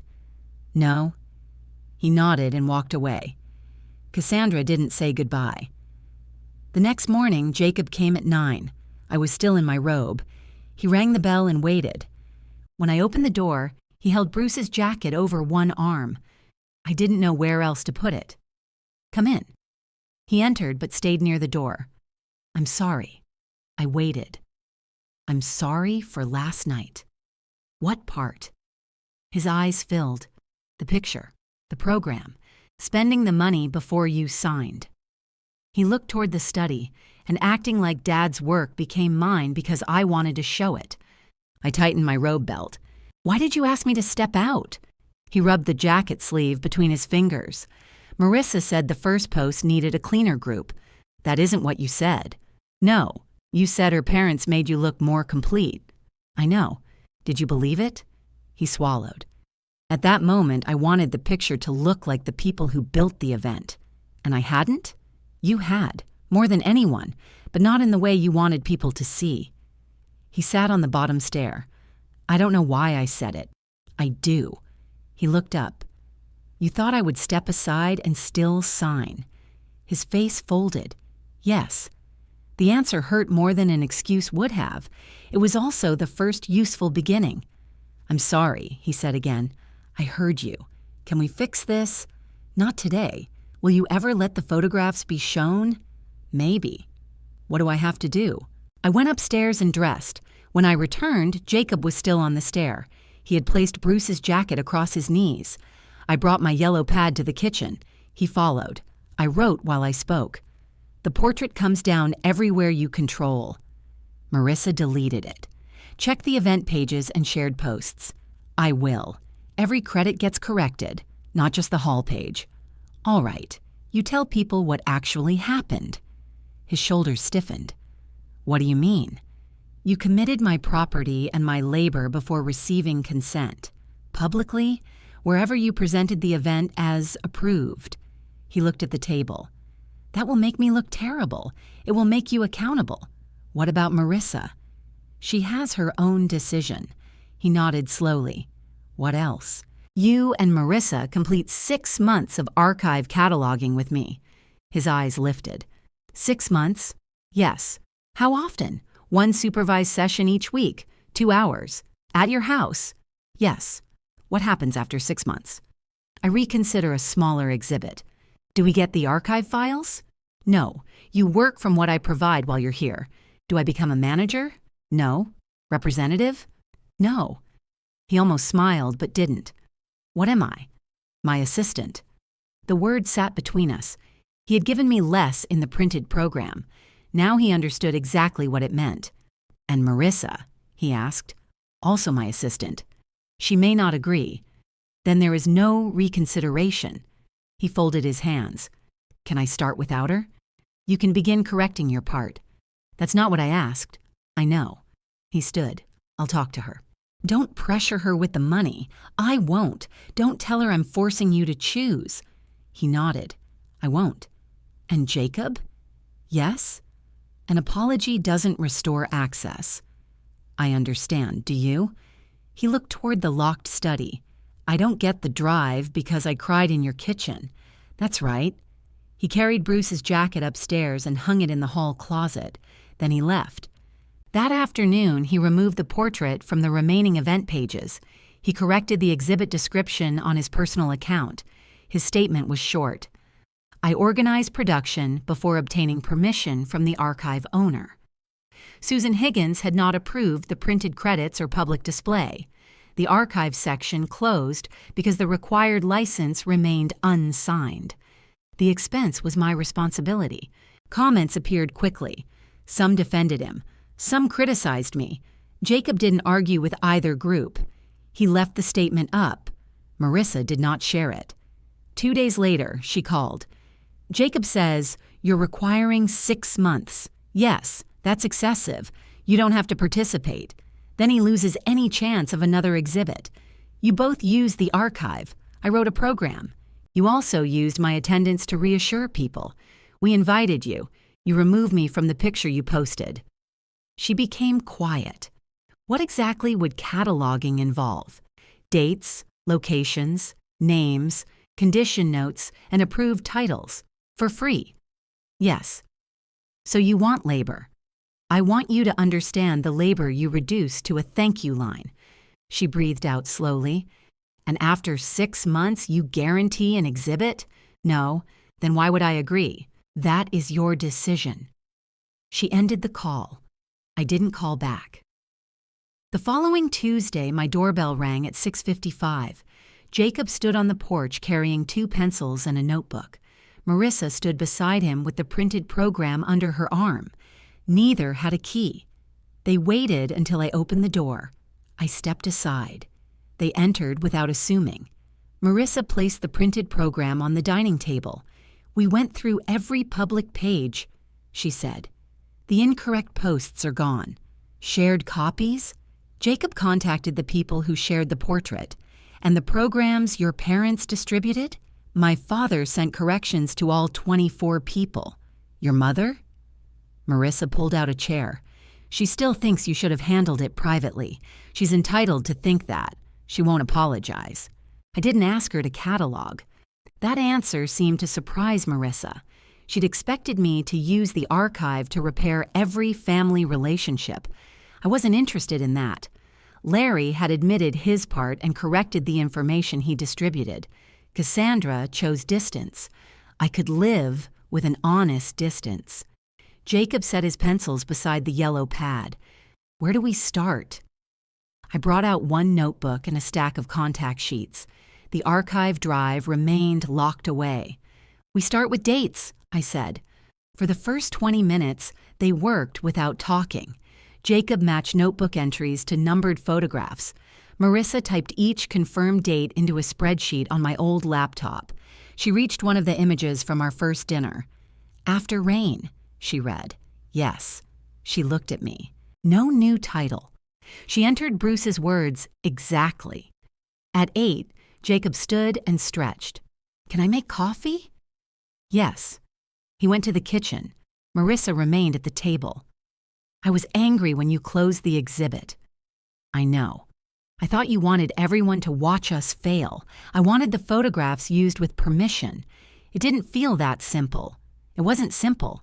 It was still true." She ran one finger along the printed program. "I wanted my parents included. You could have included them accurately. I know that now. Do you?" She looked toward the kitchen. "I thought if the event looked like a strong family project, people would take it more seriously, and I weakened that picture. You didn't fit what I had already planned. There it was. Not pretty, not polished, honest." "So you planned around me," I said. "Yes." "And expected my signature inside it." "Yes." Jacob returned with 3 cups. He placed mine beside my right hand without asking how I took it. He remembered. That didn't erase anything. It was still something. At 9, I collected the contact sheets. Jacob closed the notebook. "Same time next week?" "Yes." Marissa picked up the old program. "Should I leave this?" "No, take it home." "Why? You approved it. Keep it." Her face tightened, but she put it under her arm. They arrived the next Tuesday at 6:57. The week after that, Marissa came alone because Jacob was delayed at work. "I can wait in the car," she said. "You can come in. Do we work without him?" "Yes." She sat at the table and sharpened her pencil. That evening, she found 3 incorrect street names in Jacob's earlier labels. She didn't make them more dramatic. She checked Bruce's notebook, compared the contact sheets, and entered the correct streets. At the end, she turned the laptop toward me. "Will you review these?" I did. All 3 were right. "Good work," I said. She nodded once. She didn't smile, but her shoulders changed. The next week, Jacob asked to photograph 1 contact sheet for reference. "No," I said. "Okay." He put his phone face down. He didn't explain why it would be convenient. He didn't promise to delete the picture later. He accepted the answer. That was the second test. By the end of the first month, we had confirmed 72 photographs.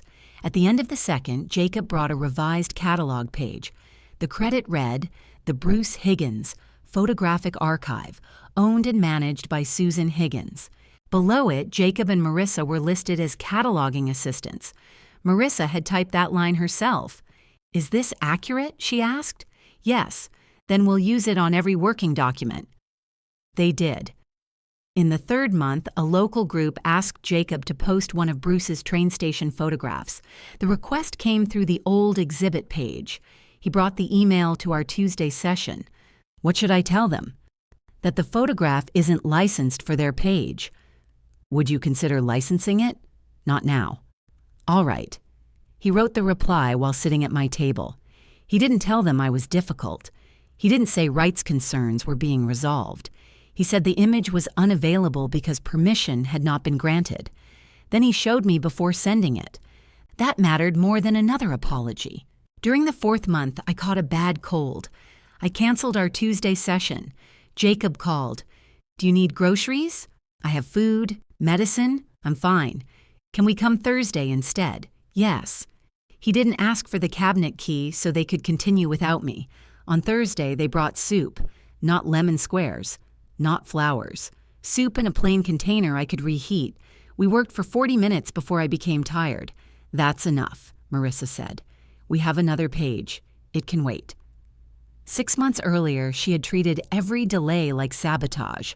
That evening, she closed the laptop herself. In the 5th month, we reached the photographs from the last years of Bruce's life. His hands had become less steady. Some images were blurred. Others were repeated because he forgot he'd already photographed the same corner. Jacob stopped at 1 contact sheet. "I didn't know he was struggling this much." "He didn't want you to know." "Did you help with the camera?" "Sometimes I carried it. Sometimes I wrote the settings." Marissa looked at me. "Were any of these partly yours?" "No. They were his photographs, but you helped make them possible. Yes. She looked down at the contact sheet. That should have been in the first program. It should have been understood before the program. Jacob covered his eyes with one hand. I'm sorry. I know. He lowered his hand. That time, neither of us expected the sentence to finish the work. We opened the next notebook. At the beginning of the 6th month, Ellen contacted me. She asked whether I had any interest in revisiting a smaller exhibit. I didn't answer immediately. At our next session, I told Jacob and Marissa about the invitation. Jacob remained still. Marissa asked, "What would you want?" 15 photographs. 1 weekend. No projection. Why no projection? Jacob asked. Because 15 prints are enough. He nodded. Who organizes it? The hall. What do we do? You finished the cataloging. Marissa looked at the calendar. We have 4 sessions left. Yes. And after that? I decide. Neither argued. They completed all 4. On the final Tuesday, Jacob entered the last confirmed name. Marissa checked the title against Bruce's notebook. Then they printed the completed catalog list. 6 months of dates appeared in the file history. 6 months of corrections sat in a binder. No title named either of them as an owner, steward, or representative. I reviewed the binder over 3 days. Then I called Ellen. I'm willing to license 15 photographs for 1 weekend. Under what credit? I read the approved line. And future use? She asked.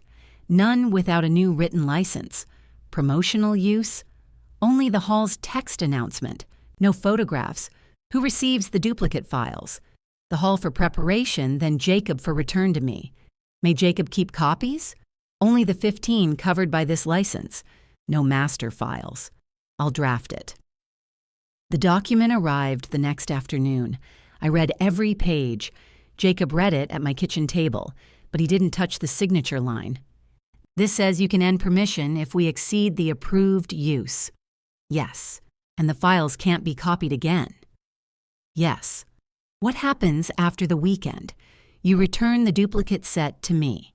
He nodded. Marissa reviewed the credit page. My parents aren't listed. They aren't working on this exhibit. That's accurate. She signed only the acknowledgement showing she had received the restrictions. Jacob signed the same acknowledgement. Then he slid the license back to me. You decide. I signed it. The smaller exhibit opened quietly. There were no printed programs. The hall placed one accurate card beside the entrance. Bruce was named as the photographer. I was named as archive owner and manager. Jacob and Marissa were thanked for 6 months of cataloging assistance. Larry attended alone. He asked me before taking a photograph of the entrance card. I said yes. Cassandra did not come. Jacob wore his own jacket. Before the doors opened, Marissa set her phone on the reception desk. There was no tripod. Would you like a picture with us? She asked. Yes, just us 3? Yes. She asked an employee to hold the phone. Jacob stood on one side of me. Marissa stood on the other. No one adjusted me out of the center. After the photograph, Marissa showed it to me. May I post this? Not tonight. All right. She put the phone away. The exhibit opened. People looked at the photographs instead of us. Diane stood a long time before After Rain. She read Bruce's title and the date beneath it. Then she came to me. This feels like him, she said. Yes. Nothing else was needed. At closing time, Jacob helped Ellen remove the 15 prints. Marissa checked each number against the limited license. No one asked for more time. No one treated the weekend as permission for another event. Back at my house, Jacob carried the duplicate set into the study. He stopped outside the door. Where do you want these? You may hold them until the hall confirms its copies are deleted, and then you return them. Understood. I opened the cabinet. The gray case rested on the lower shelf.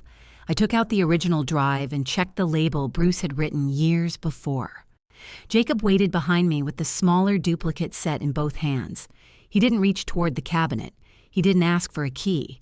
I placed the original archive drive inside, closed the cabinet door, and turned the lock while Jacob held only the duplicate set covered by the limited license.